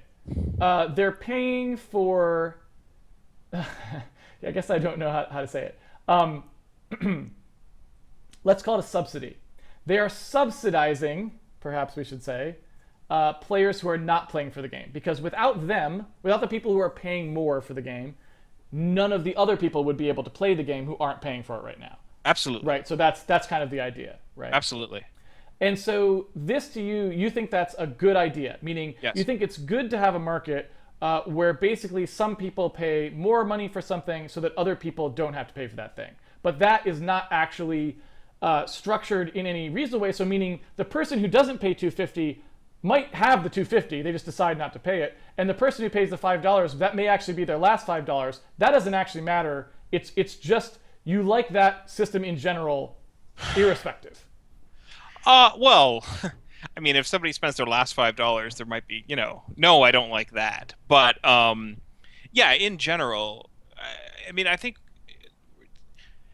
it's too black and white in the way in which you're framing it, I think, because you're flat out, you're enticing somebody's going to have to spend $100,000 on this so that, 25,000 people or 20,000 people or whatever can get it for free, right? Like that's where you're going with this, and I don't think that's really fair necessarily. I wasn't going there. I'm actually trying to get you to describe to me what you are thinking of in terms of who pays for what, and is that fair? Yeah, I do. I think it's totally fair that some people who are willing to and able to subsidize for people who aren't willing or aren't able. Yeah, I think that's totally fair. I mean, I think that if you look at, I mean, this is a grandiose claim or whatever, but I think if you look at any, sorry, I keep shitting on your country, but if you look at any modern... Oh, I hate my country as much as you do, probably. All right, well, if you look at any like modern, reasonable, industrialized nation, they have things like subsidized healthcare and all sorts of subsidies, subsidized childcare, subsidized everything. Where there is unequal payment. People who are able to pay more. And, I'm not a government. I don't have the ability to enforce people who are able versus people who are unwilling, right? So they're the same thing as far as I'm concerned.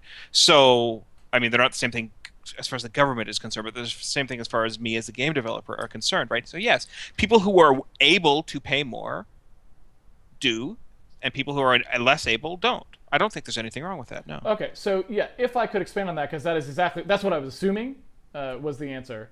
Okay. So I do have a number of problems with that. So the first problem I have with that is I don't think it constructs much of an analogy to socialism, because in socialism you have a system where you actually are, at least trying to be nominally, needs-based, meaning it really actually is trying to assess whether somebody can pay for a thing or not. And the idea behind, more of a socialist-run system is that we try to make sure that everyone gets this service, and the people who can pay for it pay more for it than the people who can't, right?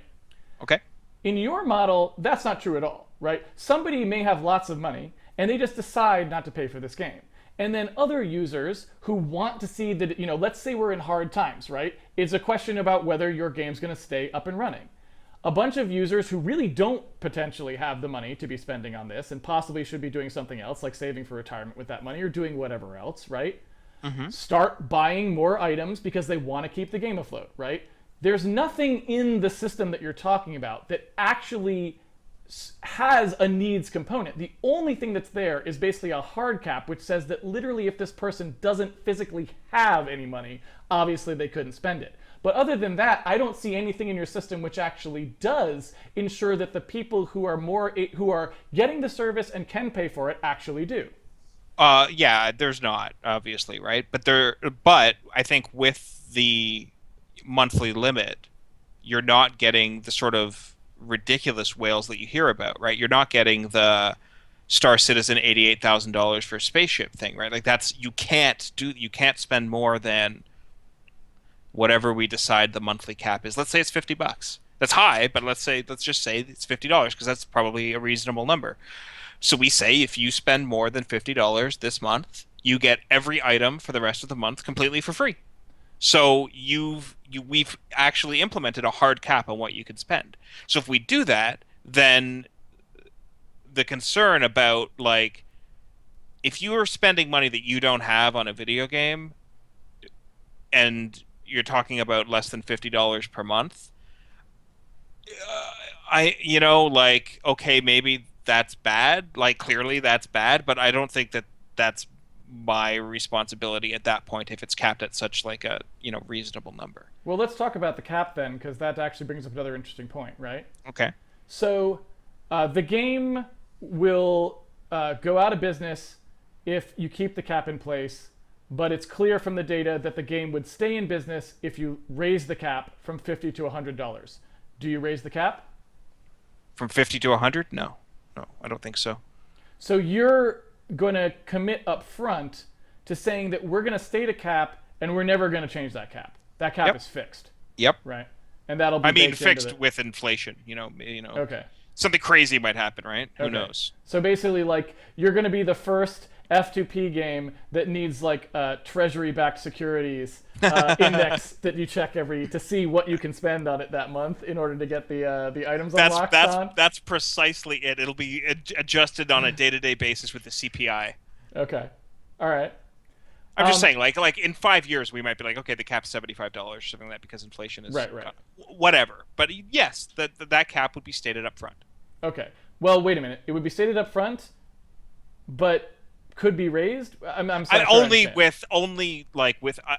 I'm saying that the cap will never be raised, but I'm also saying that, like, if something crazy happens where the U.S. and Canadian dollar just go fucking whack, right, and a dollar now is worth 25 cents, right, then the cap has to be raised in order to account for that. But that would be the only time that the cap would be raised. I wouldn't raise the cap to keep the company in business, right? I wouldn't do that. I would raise the cap if the dollar is suddenly worth nothing. Okay, so it's basically like a $50 in gold cap, if that makes like a $50 in gold. Today's $50, however much that buys in gold, that is the cap, or something like that. So that if later it turns out that it's too far off from that, we reserve the right to change the cap to whatever that amount of gold is worth today.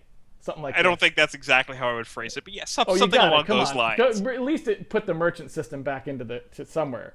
Well, gold is completely stupid though, because it's not.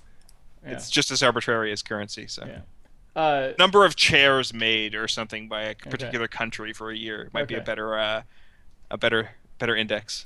So I'm trying to think if there's other avenues that I'd like to explore there. So I mean, I think I've gotten most of the things. Like I've gotten most of sort of the I guess the avenues of it, which is it sounds like there's some things, like for example with the cap, there are some things which I feel like you could state up front and actually codify, right? In other words, we were talking a little bit before, you were saying like if there was some law I could subscribe to that was like don't be a dick, right?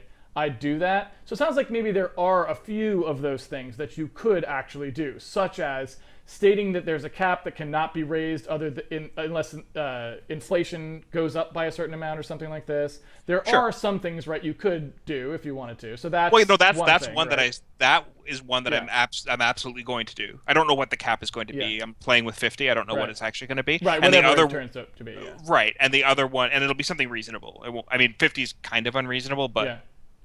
I know how free to play works. It can't be that low. Right. And that's a downside, but what are you going to do? And then the other Well, one I don't know. is What you're going to do is sell the game like a normal person. don't- That's why we're having this discussion. Is like, wait, and again, it doesn't bother you that like the cap is $50. So somehow, like, 12 months, someone pays $50, so $600 a year for this game, and you're like, nah, it's fine. I mean, yes, it's fine.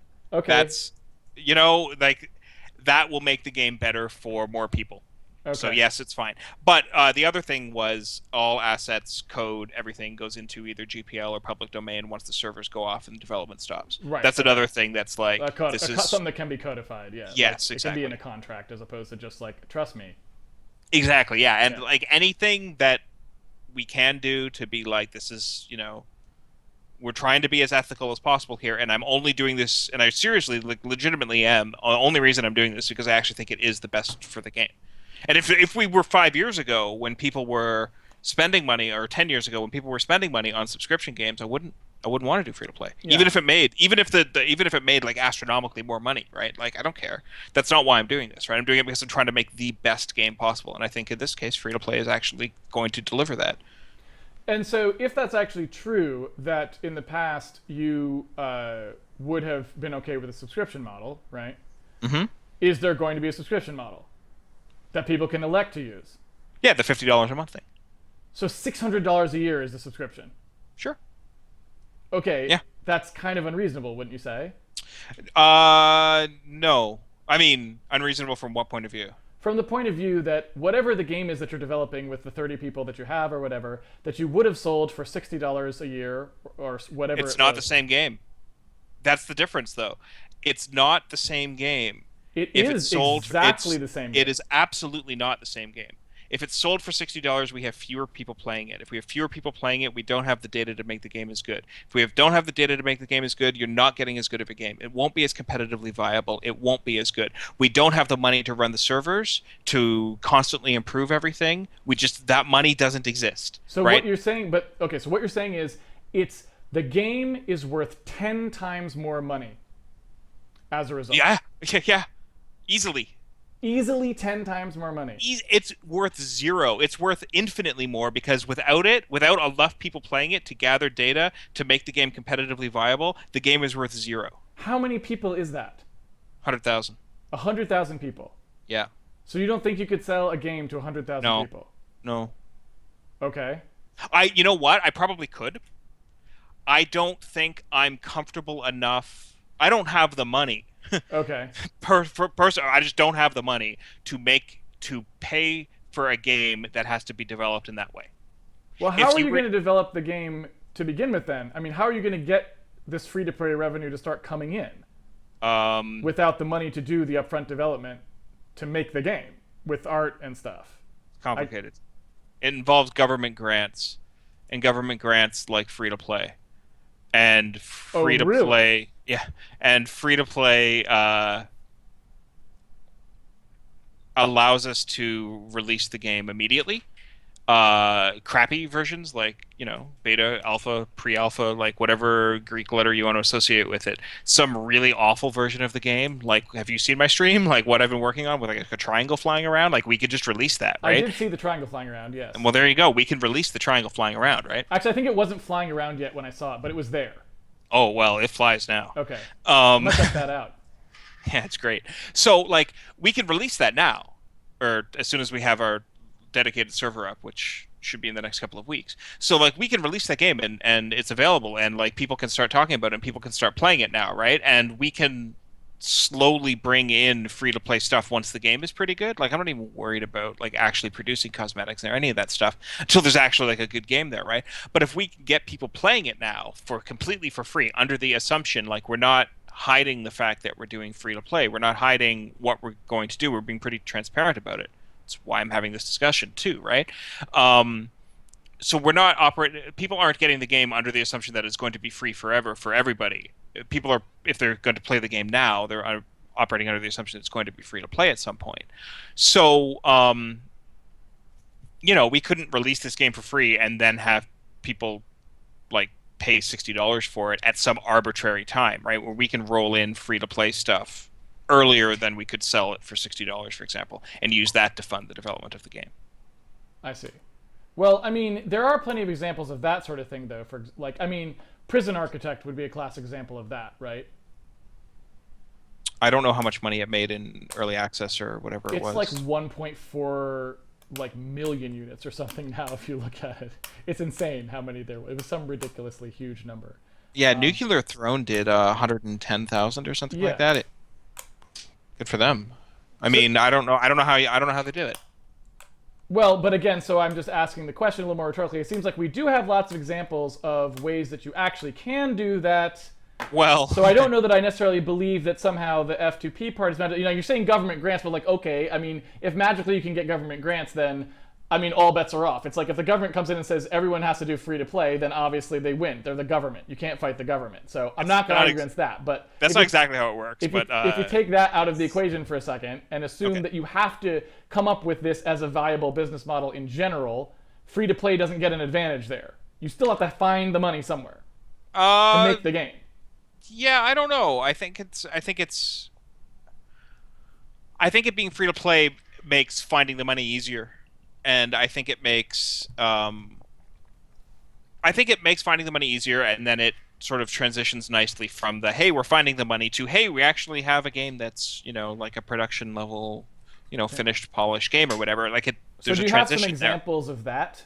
Because I can point out lots of examples of people who did like early access or Kickstarters and had very successful products. Do you have an example of some small indie developer that started an F2P game with a triangle or whatever else and somehow was able to fund themselves the whole time until they got a game with some art in it or whatever? No, I don't know of any of that. I don't know of any of that either. So why are you saying that you think that would be effective? Why are you saying you think that would be... What makes you think that strategy is going to work at all? The government grants. What do these grants say regarding free to play? I'm very curious now. This is not part of the argument, but I'm just curious now. Nothing specifically about like it has to be free to play, but it's like, what's your business model? These are the business models that have been accepted in the last couple of years, right? Like Dyad was funded by the Ontario government as well, but at that time, free to play. I guess Zynga was around, but like it wasn't valued that high. But now it's like free to play is pretty big. Okay, and these government grants would not accept. We are doing some other thing like what Prison Architect did or whatever. Oh, they would accept them, but it's a question of how much like each basically it's a long like 100-page application. Each section of the application gets weighted differently. It gets applied like a score to it, and then those scores are weighted, and the score for business model or the weight for business model is quite high, and free to play score is very high on that. That's pretty terrifying, Shawn. Separate from this discussion. Hey man, Canada. That's pretty terrifying. Welcome to Canada. It's my turn to rag on your country. That is a really stupid idea. Did you see our new prime minister? No. He's pretty good looking. Oh really? Oh yeah. All right. He's a hottie. Okay. Good. We elect actors here, so there's no reason you can't go for cosmetics. Yeah, there you go. If we can elect Ronald Reagan, you can elect whoever you want, I feel like. Yeah.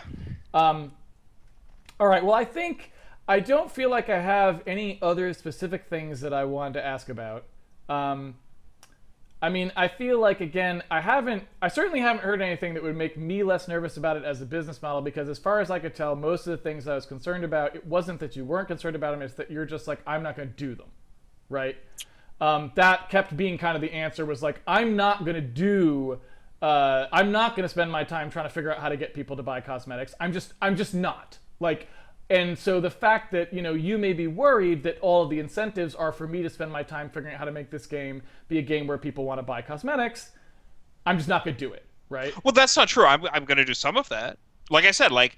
I'm not going to do it to its detriment. Oh, no, no, of course not. Or whatever, yes. Right? Yes. So I guess what I was saying before is like, I don't feel like I've been assuaged very much, because it sounded like the entirety of the argument that the F2P is not going to be a problem here all boiled down to I'm not going to do the bad stuff, right? Well, Which it's no, like, I don't think okay, so. I don't think that's true. all right. Because my one of the arguments that I was making is that free to play is actually the best solution, and I was talking about getting the large number of people to play it, and lining up payment with development, right? But again, that's about why you think it's going to be a good model for this game. What I'm saying is that the concerns I have about free to play were not assuaged in any way other than, trust me, I won't do the things you're worried about. Okay, well, what about this though? Okay, you could say that the business model choice for a particular game is, how do I phrase this? The business model choice for a particular game, it can be a wide variety of things, and all of them have a direct impact on the quality of the game, or a different way of putting it is they have a direct impact on the quality of the experience that the average game player will have, right? You buy a game up front, you're going to get this experience, right? You're going to get this experience that has some quality value associated with it. You pay a subscription model, and you're going to have this experience, and it has a quality value associated with it. Same with free to play, right? I think in this situation, in my situation, free to play delivers the best quality experience to the average player, and not just like the median player, but like to like across the whole spectrum, it's the best for everybody, except for I guess the people who are spending $600 a year or whatever. But for the vast majority of players, free to play is going to produce a better experience for them. So in that regard, I think that's pretty unique amongst free to play games. I don't think that's necessarily the case anywhere except for perhaps Dota. Well, hold on a second though. Again, okay. That really has nothing to do with if someone comes to this and goes, I find when I play all this F2P stuff, it's really annoying. It's always trying to trick me into buy something. It's giving me the Christmas crate that I have to pay $1 to unlock. They've got economists who are trying to figure out how to sell me the most number of goods. Like they're coming to it with all of the concerns because they've played all these free-to-play games, and legitimately they have seen a lot of stuff about these games that they don't like, right? Yeah. They're coming to you and they're saying, those are my concerns, and your answer is not that don't worry about it because, we have these ways in which we know it won't happen. You're just saying, we won't do those things to you. Well, I've given you two things that So there's the cap, right?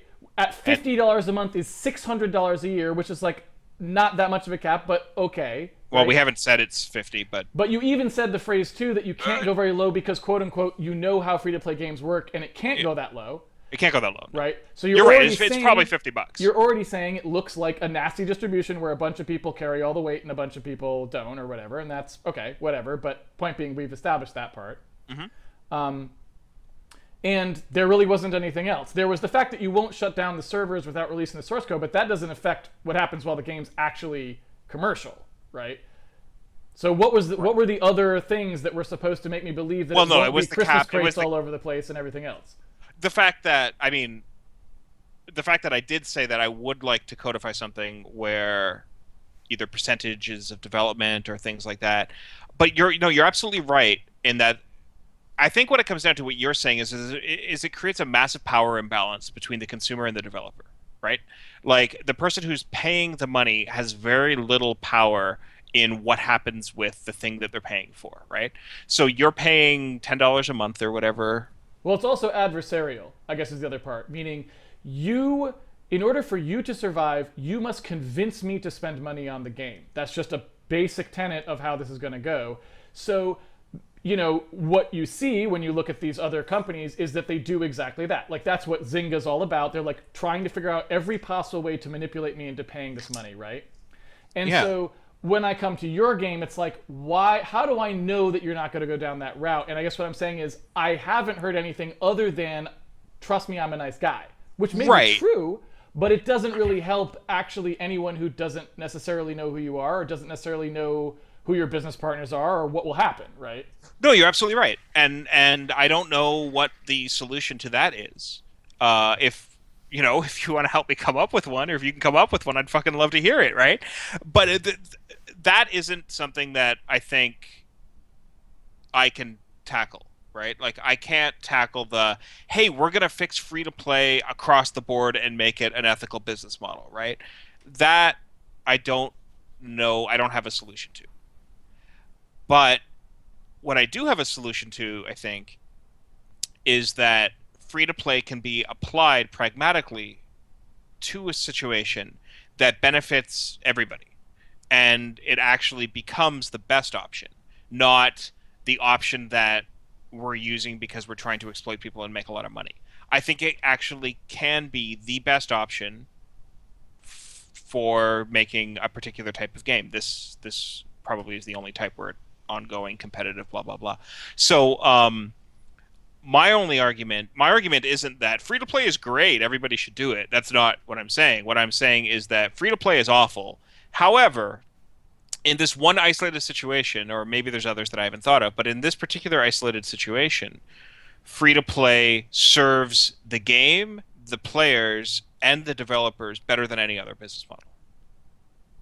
Right. And so again, that's true of most of the esports free to play things, correct? Meaning that is the No. same statement you would make about them. It's just that they didn't choose to optionally be ethical when they applied it. But all the things you're saying were right. In other words, League of Legends, what you just said applies. That if what you're saying is correct, that free to play is the best model for these types of games, then they chose the best model, right?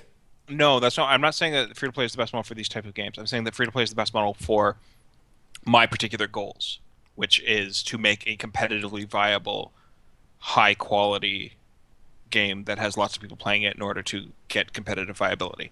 That's what I'm saying. That's not Riot's goal.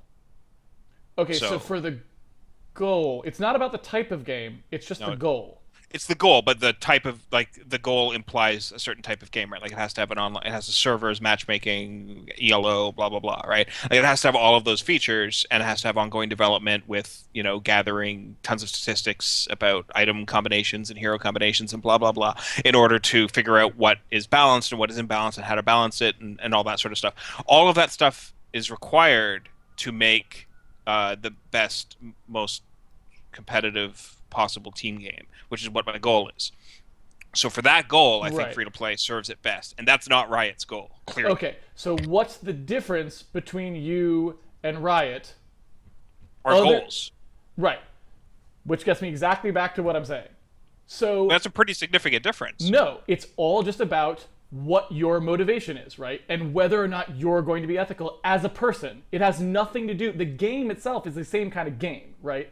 It's the same kind of game, same kind of business model. Everything else is the same. All you're saying is, I won't do what Riot does. Trust me, right? No, I'm saying I won't do what Riot does because that's not even like that's not a goal. That's not a goal. Like But that's that's what a not person. why I'm That's doing this. that's what ethics are, right? Goals and ethics. There's no difference.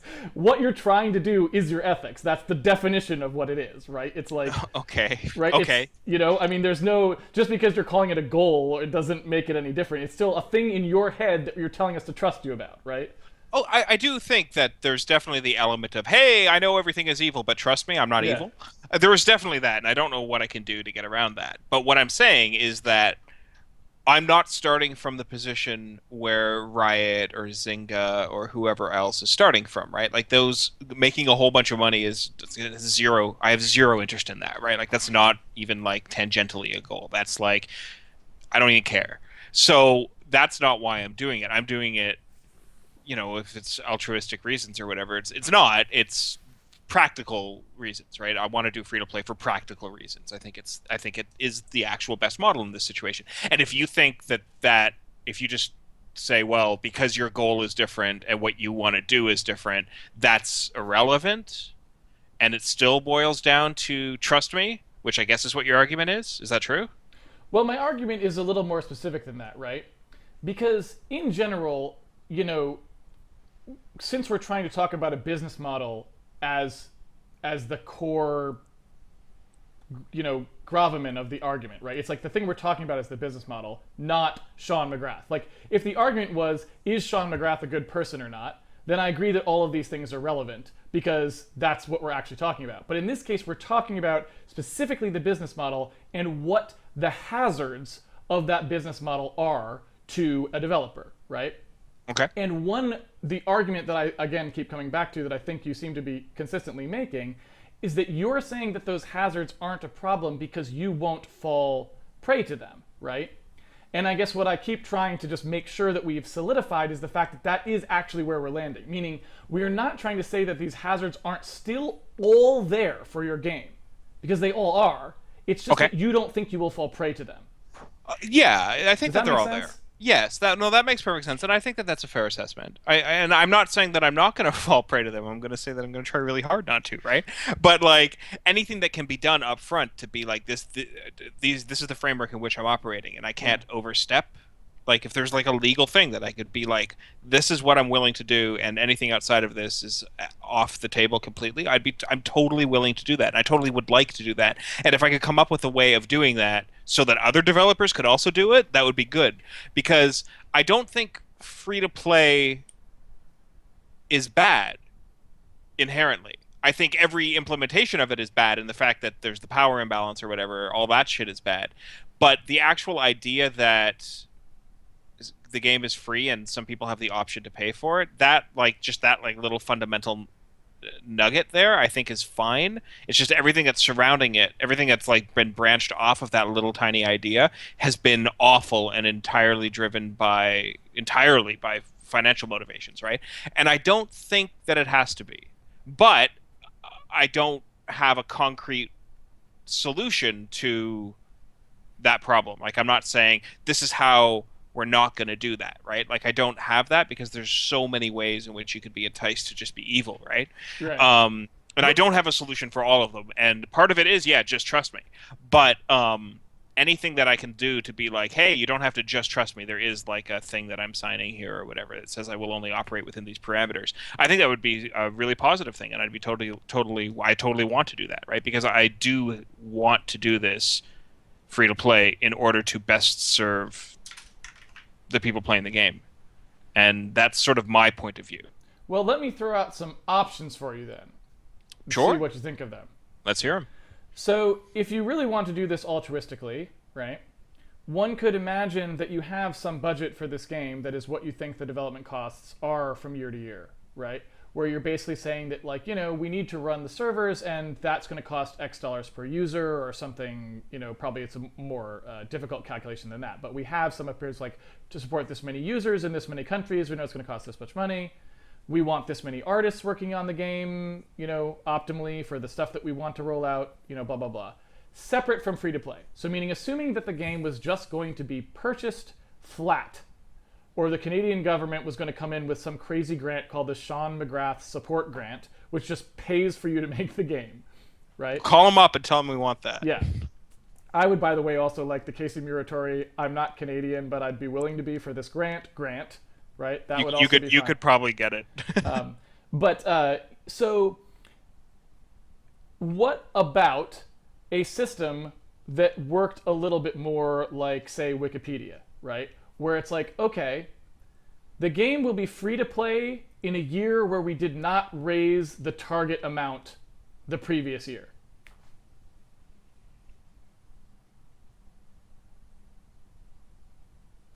So you're saying if your players give you enough money through which method? Through just like whatever you want. It could either be if it's free to play that year where they're buying stuff. If they buy enough stuff to pay the next year's budget, it just completely the next year, it completely unlocks for everybody or something like this. Or it's just there's a donation drive, and if the donation drive hits the development cost, they don't do free to play. Penny Arcade did this, for example, for ad free for their site. Yeah. And in fact, Valve does something like this sort of with the compendium, except they still just try to make as much money on everything else as they can too. But no, they make so much money off that compendium, it's ridiculous. So in other words, imagine something like the compendium, where every year you have a compendium, and if enough people buy it to pay for whatever is the set development goal, so your company profit that you feel is an ethical amount to make, plus your development costs, then the next year doesn't have the free to play. Everyone just gets the whole game. Well, that's intriguing. Okay, so let's see. Why is that good? Why is that bad? I mean, I'd have to think about it for a while. That seems like good on the surface, right? Like that doesn't seem like there's anything wrong with that. One problem with it is it only covers 1 year, right? And you have to think a little bit more long term for things like this. So, we could have some contingency built into that where we have to go 30% over or something like that, so Yes, that yes. something like that would probably have to be done. Um, let's see. Okay, another problem is, let's say I'm just throwing this out as an idea as why it might not be good. Let's say we have 12 artists on staff. We actually need 7 to do the game content, right? What do we do with these other 5, right? Do we fire them because they're only needed for free to play stuff, and then do we have to bring them back a year later if we don't make it for the next year, right? Like there's kind of a staffing logistics issue Well, here my that I don't assumption think would be that. that you'd be paying for all of those people. So in other words, you have the team that you have, and you're going to But make. we don't need them all. No, it's not need. They're in the budget. Meaning, if the compendium thing succeeds in a given year, then that next year, that whole team is still doing all the other stuff. They're still making the free to play items. Just everyone gets them. Oh, I see. So in other words, there's no difference to you. You're running exactly the same way. It's just a total cap on the sort of the it's not even a cap really, because people can keep giving you money. They can keep buying the compendium if they just want to give you money, right? Yeah. But it's basically like it's a bar that's like, if you go above this, we won't try to do any more selling you stuff for the period of time that that compendium covers. Shit, why not just take it a little further? Why not just say it's free to play up until we meet some amount of money? Maybe that happens in February or the Yeah. second month of the year or whatever. And then after that, everything's just free for everybody. Yeah. Why not just do that? I don't know. Why not? I don't know. That's a good idea. We should just do that. All right. Because Like, that to me- I mean, I don't know. I'd have to think about it, right? Like, I'm sure there's some downsides to Yeah. it, but like that sounds like a fantastic idea. Because it seems like that also helps mitigate some of these problems, because then it's like you're not in a position where you're thinking about how to always grow and how to always make more money. You're just like, we know what we want to do with the game this year. We'd like to focus on development. If our fans let us do that, we do. And we won't be thinking about, how do we do all these other things. If they don't, then all right, like, we're back in kind of the F2P nastiness. That's just where we Okay, are. so right? why I really like this idea is because it actually does all the good things that free to play does with all the things that I talked about, and makes it even better, right? It's even better because now it's like, hey, and now you don't even have to buy anything. Now it's like you don't have to do anything. Right. Like you just have absolutely everything for free. Nothing is segregated at all. Right. And there's no pop-ups anywhere about buying shit. Like it's just complete. Like I like it. I like this idea a lot. Yeah, okay. I'll probably do this. Okay. Well, honestly, that Like probably, it's still free to play though. Yeah, that probably would go a long way towards my sort of comfort level with the game, because then, to me, that puts in sort of, like I said, a little more codification of the trust me, I actually want to develop the game, not the free to play.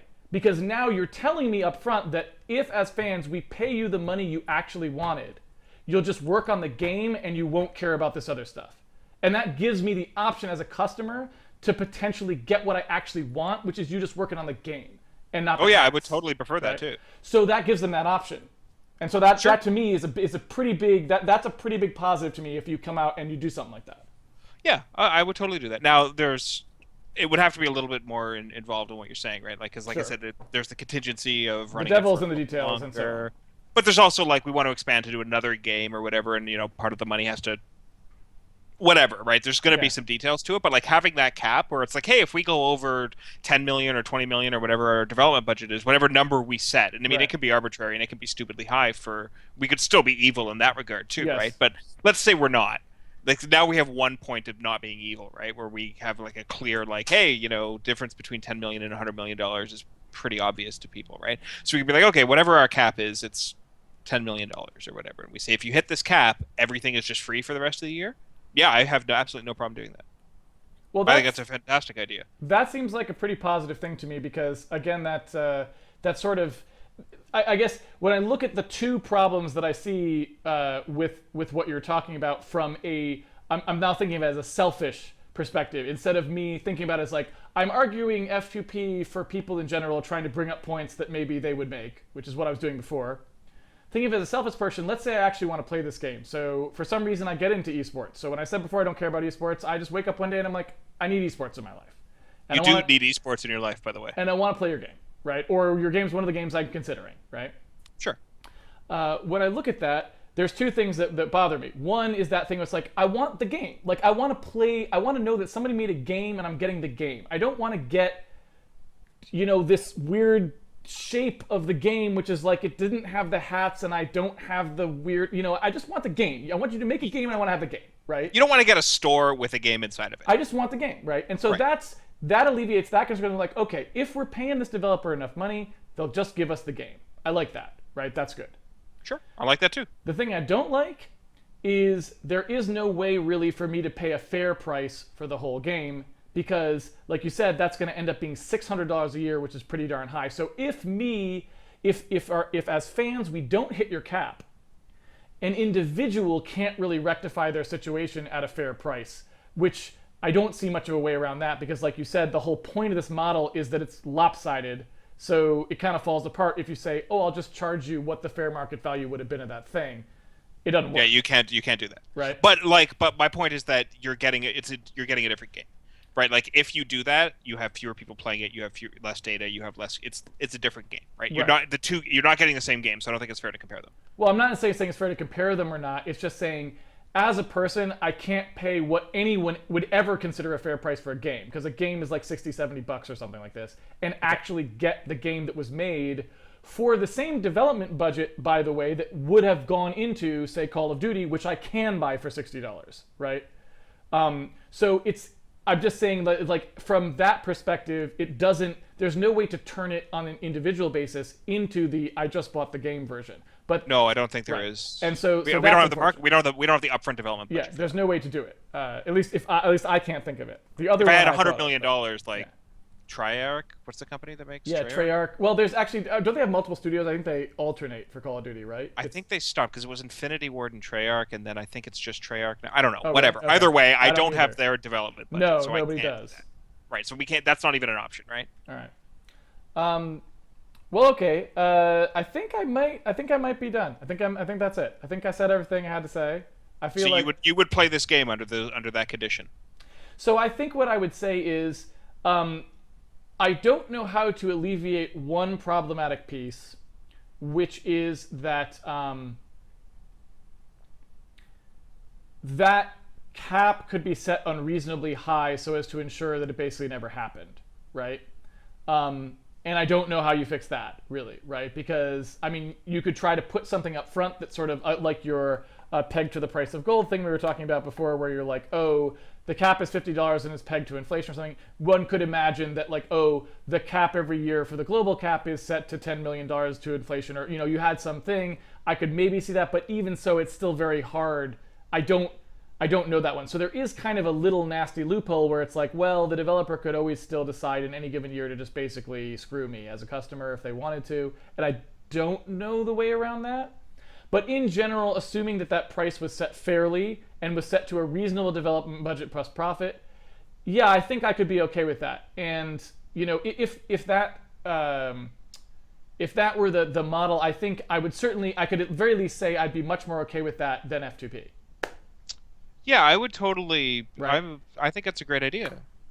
Like, because it doesn't hurt any of the things that I want to do, right? Like I still get to do everything that I want to do.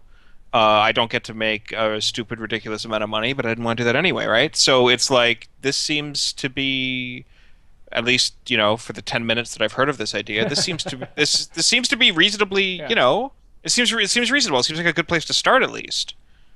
And I don't see a problem with that. Like I think that's probably a good idea. Well, yeah, then that's pretty cool because, again, like I said, from a selfish perspective, one of the things that I mostly am concerned about is I want to be able to just buy the game, and I also want a way to free the developer from having to think about this aspect of it.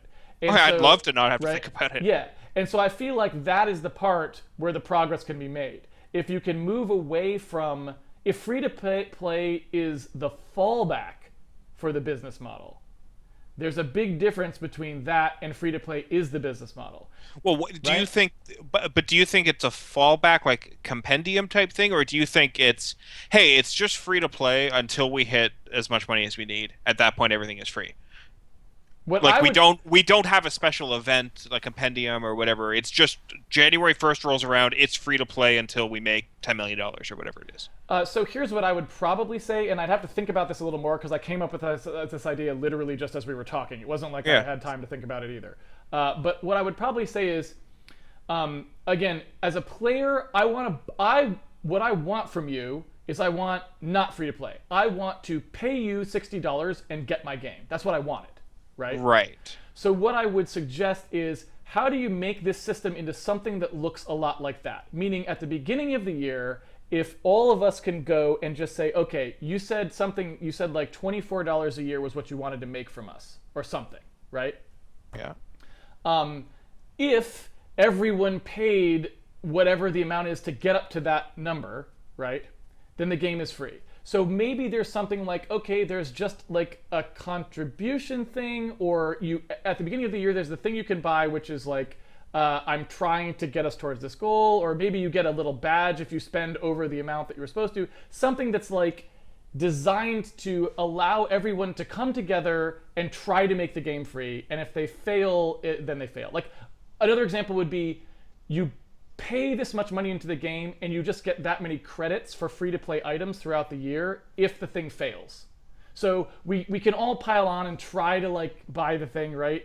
And if we don't make it, then I just get that many items or something. But I don't know. Is that actually like functionally better than just flat? It's free to play until we hit a certain revenue and then it's free for everybody? Like, is that actually better? I don't know. Well, I want some way to do this before it turns free to play. So if as players we want to do it, we don't have to actually ever have the free to play version. Okay. So yes, I mean I like what you're saying. It's just I want a way to make it so that if players want to keep this game an actual game and not a piecemeal game, so that they never have to have a day where that's not true. I'm sorry. I want a piecemeal game? Yeah, in other words, like what basically would happen, right, is that I'm playing the game and I have the whole game. And then on January 1st, my game goes back to like only the pieces of the game, right? You know what I'm saying? Like I don't get all my hats are all gone. Right? Your hats are gone, but the functional parts of the game are still there. Right. But the hats are all gone, right? Okay. Sure. So what I'm saying is, if as players we just want our hats to always be there, Yeah. I want a way in December to get to that goal for you, so that in January it doesn't have to happen. Whereas if it has to go back to free to play and then we have to earn our way back up to it starting then, it's kind of like there's no way for the players to ensure that that never happens. And furthermore, there's no way for them to signal too early. They can't tell you in June that they want the game free next year. And so you, as a developer, have to be thinking, it's getting close to December. I don't know what's going to happen. We better have a bunch of F2P stuff ready. We got to, like you're constantly. So I want a way. I want the players, if they take initiative, to be able to move it backwards in time to a place where it's keeping you totally out of the F2P thing if they do it. That's all. So I don't know how to achieve that, but that's what I'm saying. Yeah, no, that's understandable. I think I don't think it's a bad idea. I don't know if it's. Yeah. I don't know what the right answer is. Neither. Like I heard of Me this. neither. I heard of this like 30 seconds after you heard of it. Yeah. So, but no, I think this is a good direction. Like I think that this totally meets. This meets what my goals are, right? And if it's free to play as a backing, that's fine too. All right. But it's still like free to play. Like even if this happens, Yes. it's still free to play. Yes. By the actual definitions of those three words. Yes. And I mean, like I said, free to play, one of the things with it is like, I guess from the perspective of somebody who doesn't like free to play, it's like, why don't I like free to play, right?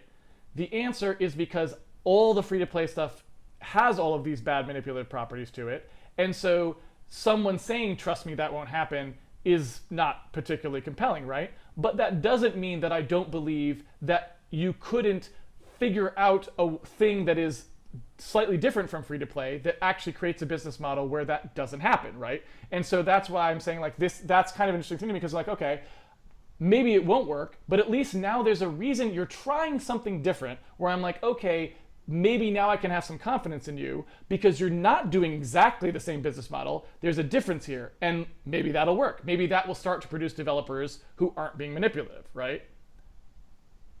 And Yeah, I would like to do this just for that experiment alone, yeah, just to see if other people would be. yeah. I mean, who knows, right? Yeah, I think it's a good idea. I think, I'm going to do this. This is what I'm going to do. This is a really good idea. I think I'm just going to do that happy to instead. help. Well, thanks. But yeah, no, I mean, it's still free to play, right? Like, it's still like at its core free to play, and it meets all the goals that I have and why I wanted to do free to play in the first place. Well, so I guess, Sean, so do you have any other stuff that you want to talk about? I mean, did we cover everything you wanted to cover? I asked the questions I had. I pressed on the places that seemed pressy. Yeah, I think so. How do you feel about it? So I think it's good. Like, I think it more or less it covered all the points. Did I at least convince you in any way, separate from the thing that we just sort of that you just stumbled upon? Yes. That because it's always been my assumption, and perhaps I'm projecting my assumption upon you as well, that free to play is never good ever for the game or for the players, right? Like, there's no example except for perhaps Dota where free to play is actually better for the game and for the players playing. And it's always been my assumption that that's just flat out true. Free to play is always worse. But I've now come to the point where I don't think that's true anymore. I don't think free to play is necessarily worse. Do you still feel, or do you ever feel that it's always without a doubt absolutely worse in all situations? Well, I guess what I would say is I think that even the premise of that question it sort of presupposes that I don't like free to play for reasons which are actually not the reasons I don't like free to play, right? I don't dislike free to play because of some inherent fundamental aspect of the business model of it.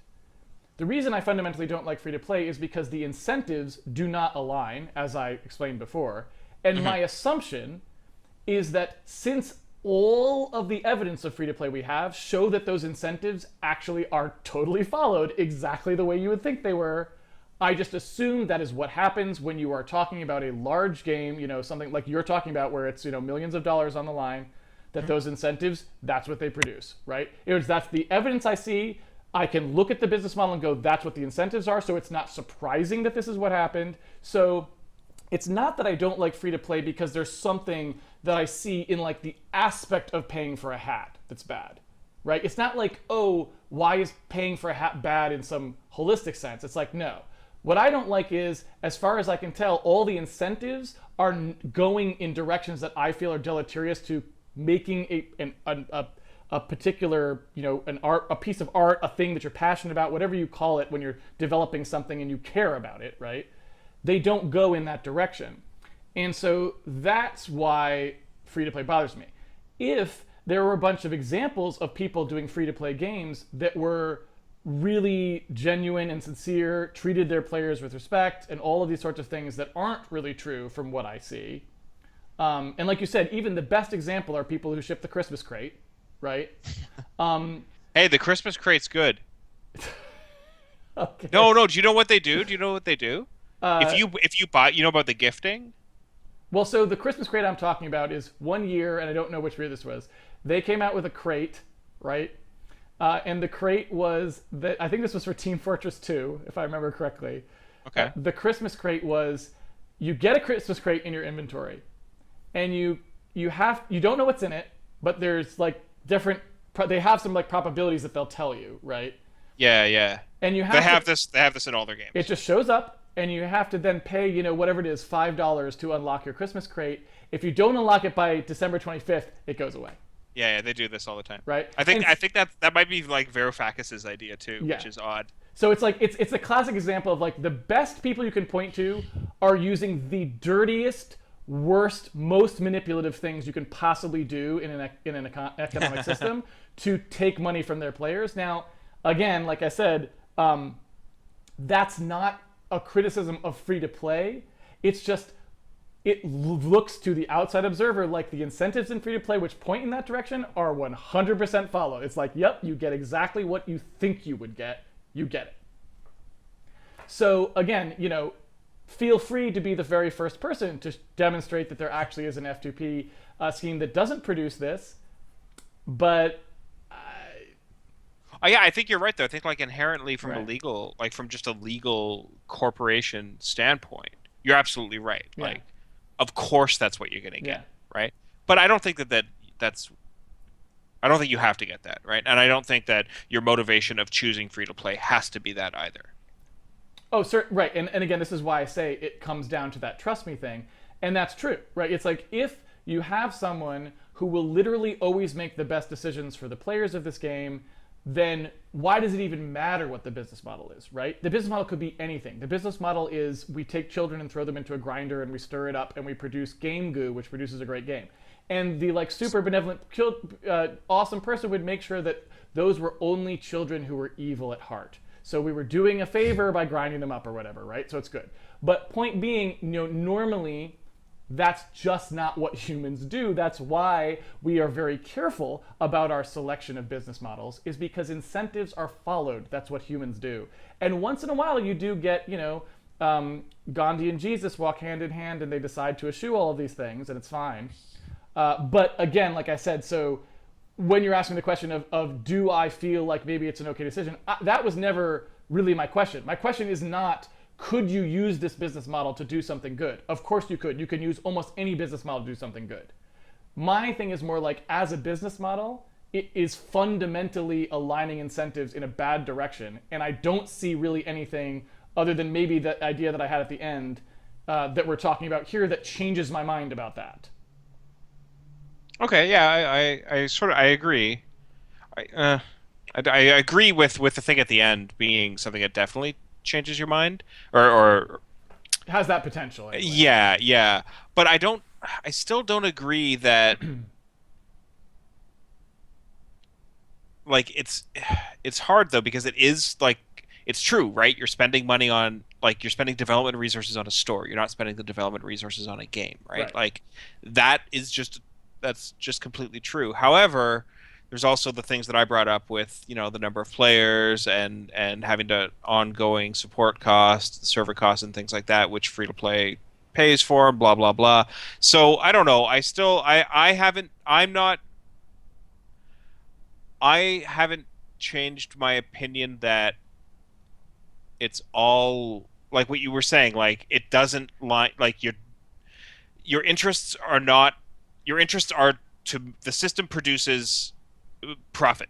That's all it does, right? And I don't necessarily think that is true. I'm not phrasing this well. So Well, I don't let really me know. give you one more sort of example just to see if maybe this puts it in a perspective that you can either more strenuously disagree with or agree with. Okay. So incentives matter most, or rather what incentives do is they determine what you will do when you are at your particular line, right? Everyone has a different line. If you're a purely profit greed motivated individual, right, then those incentives are all you would follow, right? So hopefully we agree that, like, if an unscrupulous person is going to do an F2P game, then they are just going to look at literally what is the things we can do that will make people buy the most stuff. That is what an unscrupulous person will do, because that is what the business model encourages them to do, right? They're just, Okay. how can we sell the most hats? It doesn't matter. The only thing the game has to do is make them buy the hat. That's it. It doesn't have to be a good game by any other metric. It just has to make them buy the hat. And so to the extent where we will make a good game, it is only because we know that we need to make a game good enough for someone to buy a hat, right? That's what an unscrupulous, that's what someone who's literally motivated only by the money, right? Yeah, it's a Zynga right there. That's a Zynga, right? Yeah. Okay. Okay. But other people's lines are in different places. So let's say you have the most altruistic person ever who just wants to do the best thing for the game, right? Okay. Well, fundamentally speaking, in order to do the best thing for the game, they need to keep their team paid, right? Yeah. And fundamentally speaking, if they're a nice person, they also are trying to not fire people or lay people off, right? So they have real responsibilities that they're trying to meet that are financial, right? Yes. Yes. When it comes down to the wire, the F2P business model means, just fundamentally, that if I have a choice between, like, upgrading my game server this month or fixing the store which broke and isn't working right now to buy new items, I am going to fix the store to buy new items because I know that unless I have an excess of cash where I'm just like awash in money and it doesn't matter, I need to be fixing this. That is my priority one programming problem is not to make the game better, it's to make sure that we can still sell items, right? Absolutely. And so that's what I'm talking about incentives. I mean, no matter where your line is, if your line is all the way down to like, okay, my line is at the point where I got to make payroll, or if your line is all the way in the other direction where it's like, I'm just trying to make the most money possible. No matter what it is, the incentives are what tell you which decision you make there, right? And what I'm saying about free to play is they never point in the direction of the game, ever, not even once. The only time the quality of the game comes into play is if you are worried that people will not play the game long enough to buy the item, right? And so it's all you. You are the only person who is bringing other incentives into it. It's Shawn McGrath that is trying to encourage the game to get better, not the business model. Sure. Yeah. Okay. I think that's fair. But you could also say that. I mean, this isn't true so much now, but this was true before Twitch and YouTube. Is that even in commercial games, all that mattered was the screenshot, right? And the review that you got in PC Gamer or whatever, Yeah. you know, 10 years back. That's Yeah. all that mattered. Yes. And that games would only strive for that and nothing else, right? Yes. Like, how many polygons can we render in the screenshot? Who Right. cares about anything else, right? And if I may just point something out there, that is why we have fantastic graphics now. Full stop. Maybe. But that's also why we have shitty games now. Yes. No, and that's exactly right. That is exactly true. So this is exactly what I'm saying. The incentives of your business model matter. The fact that we have a screenshot-centric, trailer-centric way of selling games right now is why our games are universally gorgeous. It worked. Now, it didn't work for the thing that maybe we wanted it to work for most, but it works. But it's actually had massive detriment to quality of games, right? Certainly. But Like it works. massive, like huge, giant, like you can't make a game anymore. It's impossible because, you know, you've got to make it look Yes. this good or whatever, and developing Right. tools to whatever. The whole bunch of reasons. We all Yes. know the reasons why. So I don't know, like So F2P, that vector, the one you were just worried about with graphics and screenshots, that vector is pointing towards store. The thing that they need to do is have the best possible purchasing motivator, whatever that is. The game, what we will have in the future if F2P was the predominant business model, like screenshot purchasing is for the past 10 years or whatever, 20 years, is we will have games that are fantastic at selling you stuff. Just like you said, we didn't get great games out of the graphics boom because the incentives aren't pointing that direction. no. Yeah, you're right. No, you're absolutely right. No, that's completely true. But, you know, we did get things, you know, having good graphics is a good thing, right? And Yeah. like having super powerful hardware does allow like I couldn't have made, you know, 10 years ago or whatever. I couldn't have made like a high production game on hardware at the time because Exactly. it was just way too hard. Now it's super Right. super easy, right? Yeah. So like, you know, there has been advantages that could Yes. be applied to making games better. And Yes. you know, maybe they are being applied by people Yeah. who aren't going for that super high end screenshot or whatever. Yeah. Yeah, that's a good point. I like that. All right.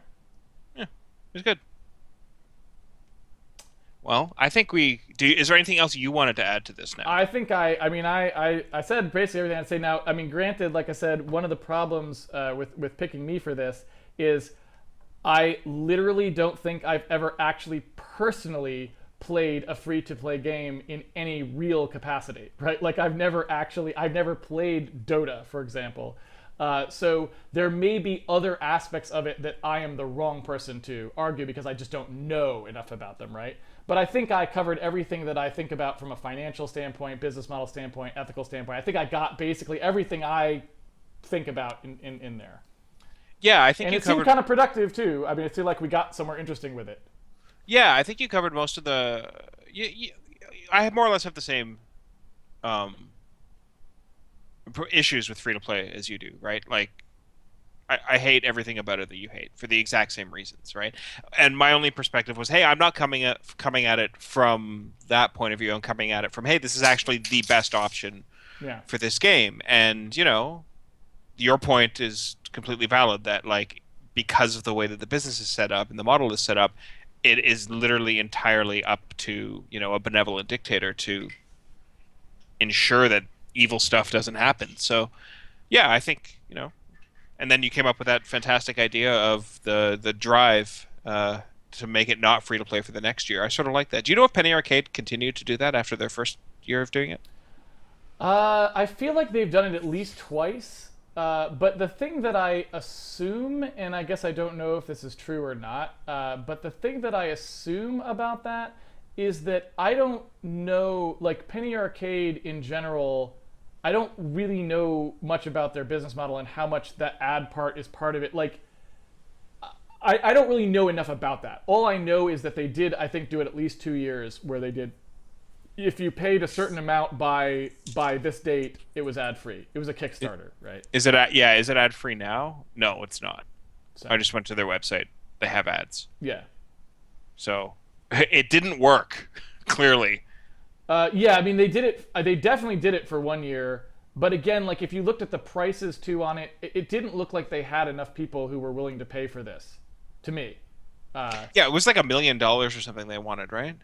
Yeah, I don't really remember, but it was like it didn't look like they had people who cared enough about having ads off the front page to actually want to do it. Oh, I see. Okay.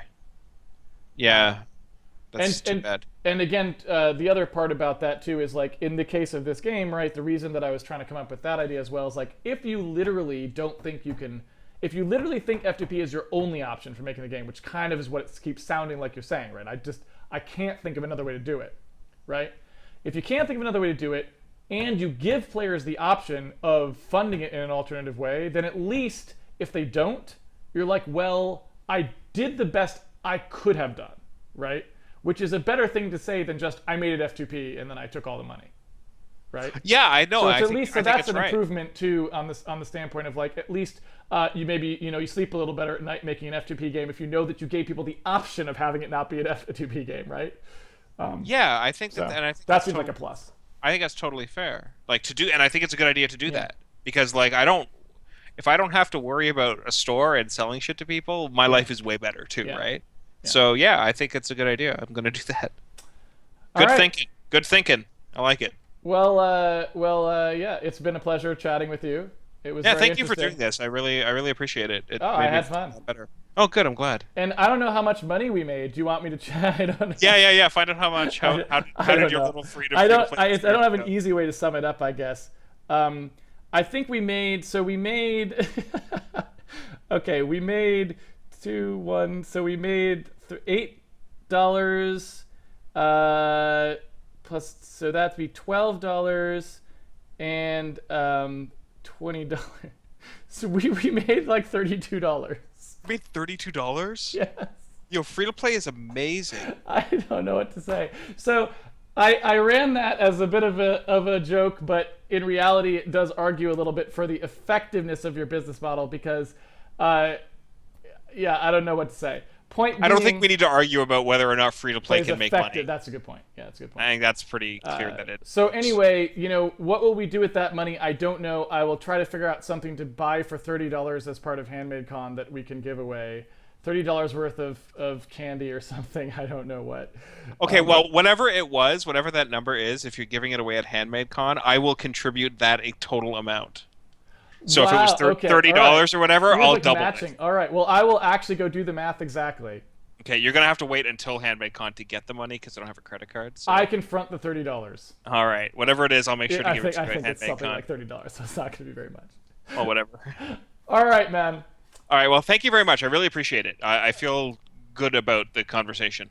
It was a lot of fun, and so hopefully that was useful. And also, does this game have a name? Like for people who are watching? No name yet. So we got nothing yet. All right. Nothing What's your Twitch channel if they want to check it out? SSS McGrath. I haven't McGrath. streamed in a while. It's going to Okay. be another 2 or 3 weeks before I stream again anyway. All right. Well, if you want to check out, if you want to subscribe to his stream to see the game when it comes out, SSS McGrath on Twitch. Blame Casey's former company for not allowing me to stream the API until I've actually paid for a license. They won't let me stream the trial. They were like, you can't show your game unless you can't show your game with Granny in it unless you've actually paid for a license. So, Hilarious. yeah. Hey, man. So tell Jeff it's a bunch of bullshit. You want to be able to stream just the trial. I want to just be able to stream implementing it. You'd think that actually streaming the trial they would like, because then they can watch you and make sure that you're actually doing it. I don't know, man. They were like, ask. no. That's weird. All right. Yeah. I'll ask them about that. Oh well, thanks. Not that I have any sway there at all, but I'll still ask because I'm curious to know why they would even care. But yeah, I think the trial's over in 2 weeks anyway, so I don't think it matters much. But yeah. All right, man. All right. Well, thank you very much. I really appreciate it. No problem. Take it easy. Okay. See you. All right. Well, there you have it. So hopefully I asked the questions that other people would want to have asked. We don't actually know exactly how this will turn out. And I guess like I was saying before, you know, I'm certainly skeptical of free-to-play, but not necessarily because, you know, like all business models, there's a dirty aspect to it. But that's true of almost everything. So it's not so much that I'm, you know, anti-free-to-play, because I think that there's something very specific about the actual act of free-to-playness that makes the game bad. It's more because, as far as I can tell, all of the incentives in the business model are aimed in the wrong direction and don't encourage that, right? And so that was mostly the angle that I wanted to sort of explore there, was just to figure out what was going on in that from that standpoint. And I feel like Shawn, you know, I mean, it did seem very clear that, like, you know, obviously he doesn't feel like he will do those things because he's him, and, you know, feels like he's not going to do those. Who knows, right? And, you know, I don't know, was that the case with Zynga when they started, or were they purely people who were just out to be unscrupulous and greedy right from the outset, right? I have no idea. I don't know how, you know, people get corrupted in these things. I don't know what happens. I can tell you that I have seen some people who have, you know, traditionally were not particularly corrupt individuals, have gone on to do some fairly shady things and convinced themselves, despite, you know, possibly other evidence that what they were doing was somehow not unscrupulous, right? So I do worry about that a little bit, because, you know, it's not like everyone who's evil wears an evil mustache or goes like this with their pinky, so you can necessarily know ahead of time if you're someone who's going to make an unscrupulous decision in the future. I think it's a little more subtle than that and a little more creepy. But again, you know, the fact that Shawn was debating this in the first place does sort of suggest to me that at least he's taking it a little bit seriously. And I think if you are going to do an F2P game, that's at least a good start. Also, it kind of felt like we came up with sort of some interesting ideas there about how to maybe make it so that players can encourage you not to be unscrupulous. And so maybe some of those could be implemented, and they could help create, you know, a free-to-play business model that wasn't potentially so deleterious. Again, that's purely speculative. I have no idea if that can actually work. And until we see some examples of that working, we will really not know, because it's anyone's guess. I think that's about it. I guess on the chat, I don't know how you guys felt about that. So I guess maybe I'll go to the chat. I guess it's, oh my God, it's 11 o'clock here. That was very long. But I'll go to the chat and see anyone who's still watching, which I guess is actually a lot of people, it looks like. You can let me know, you know, did that seem relatively good? Did we cover the things that you wanted to cover? Or are we going to have to do a redo at some point where people send in questions or something like this?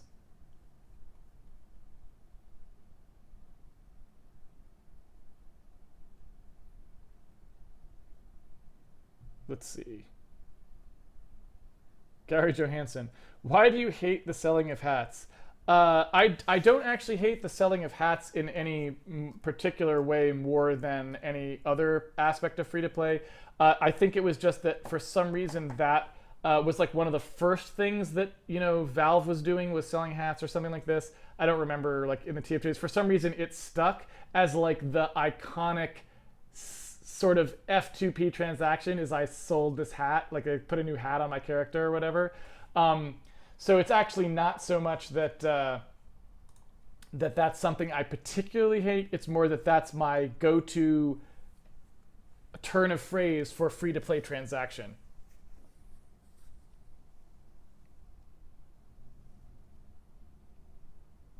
The Geek Pirate, did you manage to discuss any issues surrounding being locked into a certain game due to the amount of money you've spent on it?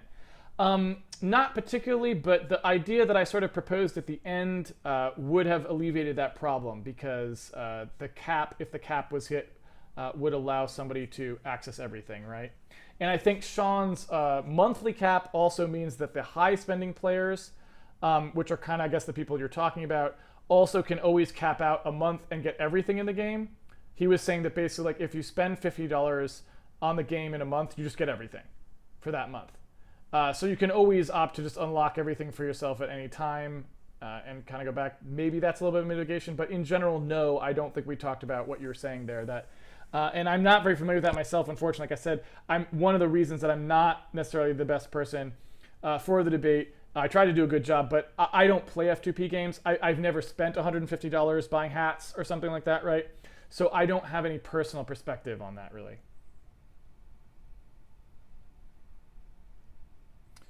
BGN Games, or Icarus says, would you play an F2P MOBA of Master Spy? Well, I'm the Master Spy, so I don't know what that would mean, right? Because everyone would just, I'd Master Spy all over them, and they would just get Master Spied right out. They're like apprentice spies, and I'm the Master Spy, so how do you even have a MOBA, right? Maybe it could be asymmetric, like I'm the Master Spy, and everyone knows I'm the Master Spy, and everyone else is like an apprentice spy, and it's like 10-on-1 or something. BTN Games, I think it was ideal as a thought process to consider the impact of the model you choose. Thank you. Out of interest, how do you feel about a game where you start with a certain amount of game tracks and then you could buy expansion pack with more tracks in the future should you make them? So personally, I feel like that's actually a good business model. The problem is it has a few problems with it that, again, I feel like if I were taking the devil's advocate position, I would point them out, and they're very similar to free-to-play. Basically what they are is if you are talking about a model where every few months we come out with an expansion pack that you can buy, and it's a legitimate, well-considered thing that's good, that we worked hard on, and we're selling you this additional part of the game, that seems totally fine to me, right? That's like people bought this game, they really liked it, the dev team worked hard to make it bigger and better, and now they're selling that to you. That seems totally fine to me.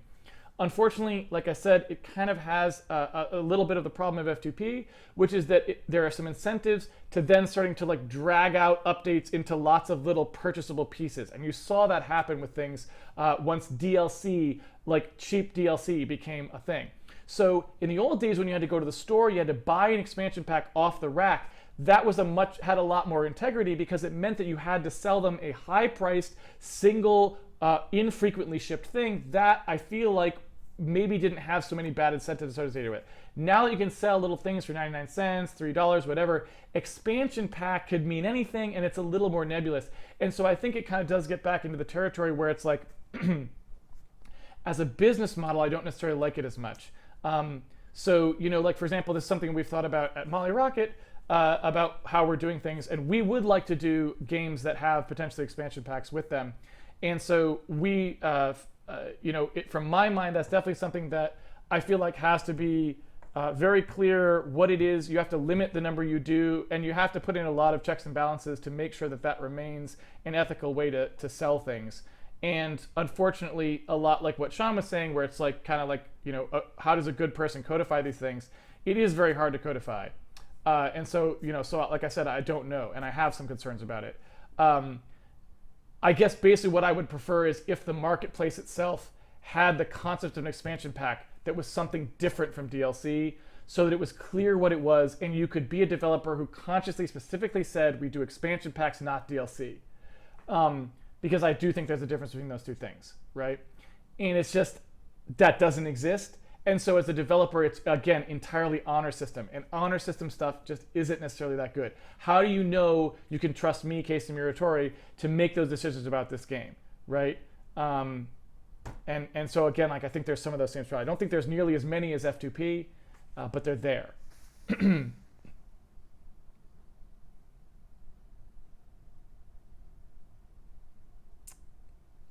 How about P2F?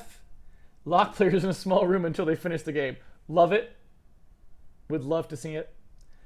Question: a $50 monthly limit with benefits incentivizes players to pay a lot of money each month for items they probably don't need. At least there's a risk there. I think that's possibly true. I mean, like I said, I like you saw, I wasn't that interested in the $50 cap. I didn't think that was that big of an improvement, but I don't know, it's probably better than nothing, right? It's probably better than letting people spend $2,000 a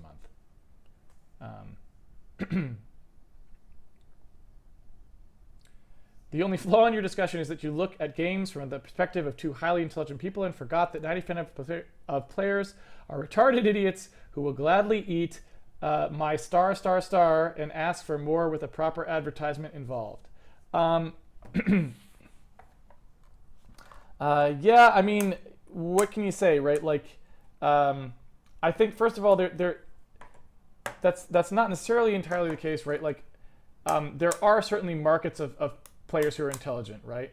And especially when you're talking about indie gaming, those are people who are seeking out specific, less advertised experiences, and you know, they might be being a little more thoughtful about their game buying, right? And so it's not necessarily the case that 95% of players for all games are going to be some kind of like abstract consumer like you're making them out to be, right? So I don't know.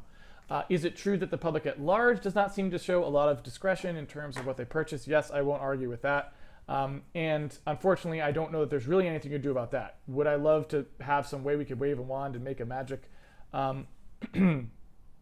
educated populace? No, but at the same time, it's like, well, that's true of all business models, right? All business models definitely have the case that the fact that people are not educated consumers as much as we might like them to be, it means it leads to worse products. And that's true of all business models that we currently have, unfortunately.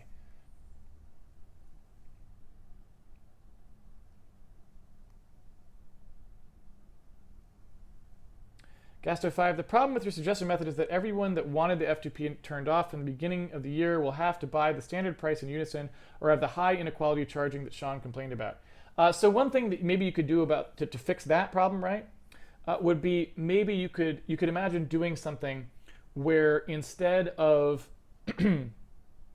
you actually paying the free-to-play stuff, it's more of a pledge drive, and if the pledge drive isn't successful, that money is never charged. So it's more like a Kickstarter, right? And then that way, everyone puts their money in, and if it's successful, it gets charged. If it's not, it isn't, and it's just regular F2P from there. So the Kickstarter model, I think, if you followed that more closely, would be a better solution, right? And that's why I was trying to push Shawn. I wasn't so coherent about it because, like I said, I only just thought of it. But that's why I was trying to push Shawn away from the concept of it's F2P until it hits a cap. I don't know if that's necessarily the best model. I think there should be ways of people pledging the money, and then if it doesn't happen, they don't necessarily have to spend that money on F2P. Miblo says, I slept through the whole discussion. I apologize. Will you be uploading it to YouTube? Yes, with Shawn's permission, obviously. I will check with him, but I did record it. It should be recorded here, and so I can do that. But at the very least, it's streamed on Twitch, so it's already on Twitch on demand and will be for a few days anyway, regardless. Mr. Fourth Dimension, just wish there was some way to make the lopsided payment distribution better, or at least make the lopsided needs-based. I couldn't agree more. That again, that was a big point that I brought up. I don't know how you fix that problem. I wish that was the case as well. Godfather, expansion packs of the old days had enough content to justify a $30 price tag that gave you 10 hours more gameplay, or even more depending on the type of game. Yes, and that's exactly what I was trying to say when I was talking about that. And that's like what we were talking about at Molly when we were talking about how we want to do the game. That was definitely something that we were sort of saying is like, you know, we feel like that we would want that, right? You know, as we sell the game and then it's, you know, it's a $15 expansion pack that's actually supposed to be a legitimate, like buying a game for $15, and the only difference between it and buying a game for $15 is that that game adds on to another game, not that, you know, it's just something we concocted to get you paid $15 more, right? But the problem, again, is that the business model doesn't really support that because digital distribution is so easy and because there's so much, you know, sort of uncertainty around all that stuff, it is kind of easy to game that system, right? It's easy to not ship something that's worth it to the player.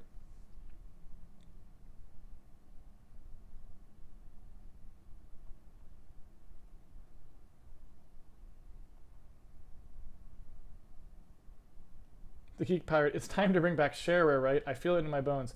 Well, I don't know about that. I mean, people seem to think that demos don't really work very well anymore. A lot of the data shows that demos lead to much lower sales, and maybe that's because people are playing the games and then just not buying them because they weren't good, but maybe it's because they only want to play a little bit and then they move on, and that's not really fair to the developer because they should be paid for that time if they actually were enjoying it. I don't know, and I don't pretend to know.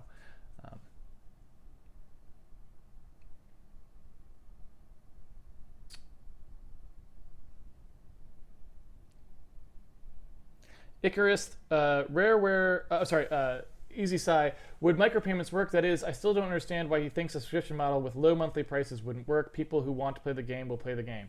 Well, what he kept saying, and I don't know if this is true. This is just what he believes, and I mean, I'm in no position to argue about this aspect of the market. So I certainly can't say one way or the other whether he's likely to be correct. But what he was saying is, you need the non-paying players because you need that many people in the service.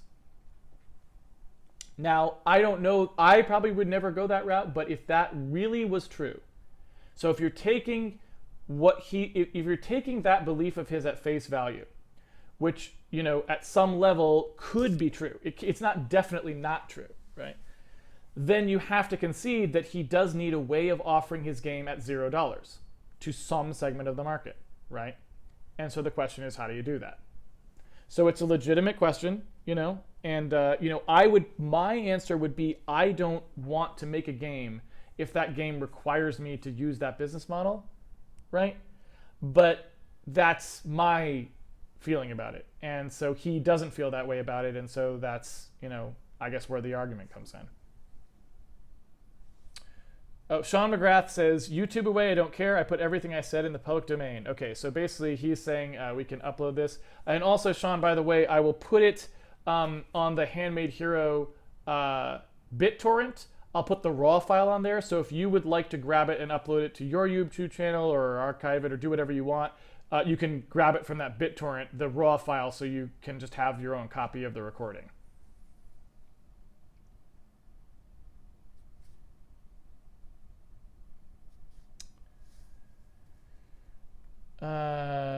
NC Games, is needs-based really the fairest bar? How about how much you like the game-based? Like I said, I don't really know about that part or either way. All I was trying to point out with that particular part was that the people who pay don't necessarily fit any metric other than just they were the people who paid. And so it's not true that that somehow aligns better with the people who liked the game the most paid the most, or the people who could afford the most paid the most. None of that is necessarily true at all, right? There's nothing in the system that guarantees that. It's simply that the people who were compelled to pay paid, and the people who didn't. And that's all we know about it, right? We don't have any data or evidence that suggests any other correlation.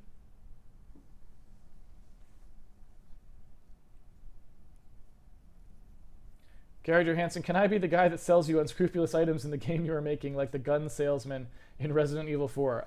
In what game are you talking about? Are you talking about in Shawn's game? You'll have to ask him. Okay, now, how did you come up with that explanation of player-consumer behavior, the one involving incentives responses, those incentives being used wrongly in F2P? Well, I guess I'm not sure exactly what the question is. In general, that is the way I think of economics models, and that's typically the way that economists think of economics models, is what are people incentivized to do and what aren't people incentivized to do. And in general, there's some places that I agree with economists and places I don't agree with economists. The places that I don't agree with economists are on consumer behavior. So in terms of consumer behavior, I don't agree with sort of the classical economic thinking that people always do what is best for them in terms of their monetary incentives. I believe people are much more behavioral, much more Skinnerian, and can be reinforced to do things that are very much not good incentives for them. But where I do agree with economists is that businesses tend to follow incentives quite well. And the reason for that, I think, is because they are the ones who are actively weeded out. Meaning there is a natural selection process in business that enforces the people who do not follow the incentives are weeded out, and the people who do become stronger. And that ensures that you only end up with businesses who are good at following the incentives. Ergo, the incentives of your economics model tend to be followed. And I think all the evidence that we see reinforces that. Basically what you see, like in the United States, you see primarily corporations who are very effective at maximizing the incentives of the systems that we set up.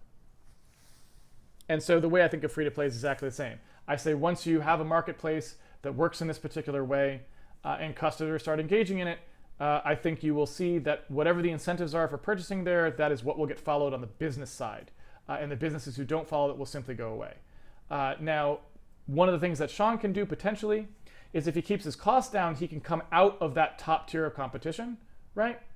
If you're not trying to compete with League of Legends and Dota, and you're trying to compete for a lesser slot, games that cost $1 million to produce a year instead of $100 million to produce a year or whatever, then maybe you won't get weeded out because you're not actually competing in the same incentive space.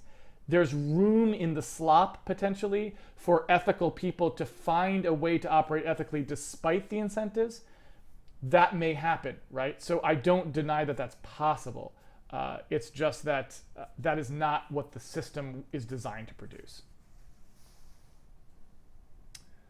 Let's see. Is there a release date yet for what? What are we talking about? Is there a release date for what? Gary Johansson, no, the Molly Rocket game. Nobody sells you items in the Molly Rocket game, so to speak. At least not in the way that you were suggesting. So, sorry, there is not a position for that. NC Games, what's your personal idea of the best model to incentivize a great game? You talked about the graphics-focused issues with the standard $60 model. I don't know that there is much beyond the model that we have right now where we're basically saying, like, okay, an indie marketplace with reasonable press, $15, $25 price points, and educated consumers is the best thing we've found so far. And, I really don't know how we make something better than that.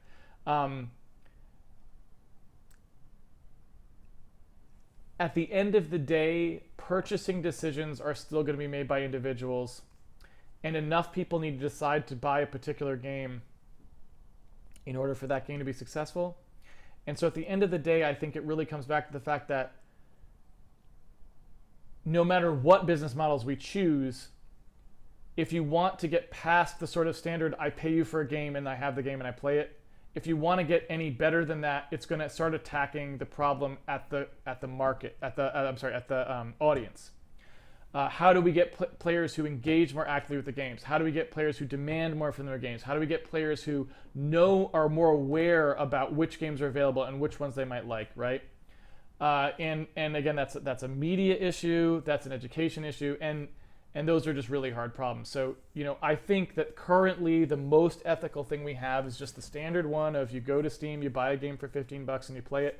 That's the most ethical thing we have right now. And getting beyond that, I think, starts to get into issues that maybe go beyond just the economic model.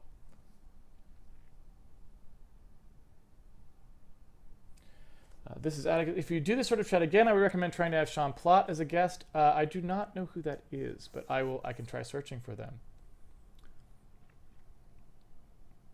Goland, the coded game you're making. Okay, so you're talking about if there's a release date? No, there's not a release date for it yet, no.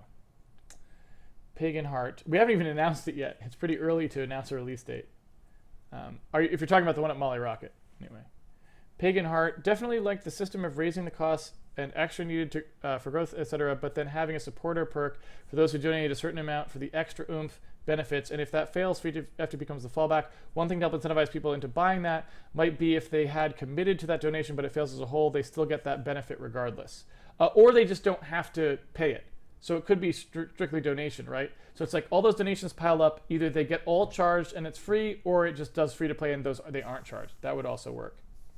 Time to switch hats, that's a good point. I think I'm gonna go back to no hat. We'll just end the hats. People bought all 3 hats, so we ended up in a situation where where that wasn't necessary. But all right, folks, it's pretty far past my bedtime, so I have to go. Thank you very much for joining us for this discussion. I enjoyed it. Hopefully, Sean also got sort of what he needed to get out of it in terms of his own consideration and what he thinks is maybe the right course for the game. And also I would thank him sort of in the abstract as well for taking the time to consider it, because at the end of the day, it's very obvious that players accept free-to-play, and there's nothing stopping Sean from just going ahead and being as unscrupulous as he wants to be and making a free-to-play game. So at the end of the day, even though it's not really a business model that I like, and it's one that I have obviously lots of reservations about that I voiced, at the end of the day, I do appreciate the fact that he's taking the time to think it through and maybe to try to not be unscrupulous about it. That's more than a lot of people are doing. So in so much as I can say that I think it's a really sort of dangerous idea. At the same time, it's like, well, since you are doing the dangerous idea, thank you for trying to do it in a more ethical way than you have to, because certainly nothing, again, the whole point of the business model is there's nothing in there that requires you to be scrupulous in any way, really. So that's that. We'll be back tomorrow for the final episode of Handmade Hero this week. That will be at the standard Handmade Hero time now, 5 p.m. Pacific Daylight Time. Love to see you back here for that. Thanks for joining us for this discussion, and we will talk to you guys. Well, we'll see you guys on the internet. Also, don't forget Shawn McGrath. Just if you didn't already know who he was, there's SSS McGrath, I believe, on Twitch. Is his Twitch channel, so you can go here and watch that. And also, if you would rather follow him on Twitter, he also has a Twitter feed you can subscribe to, and that is in the exact same place word-wise, SSS McGrath. So yeah, if you're interested, if you liked what he had to say, you're interested to see how his game development goes, then definitely go here and maybe subscribe to his Twitter feed so you can keep in touch. All right, that's it. Take it easy, everyone. Hope to see you guys back here tomorrow. Until then, have fun programming, and I'll see you guys on the internet.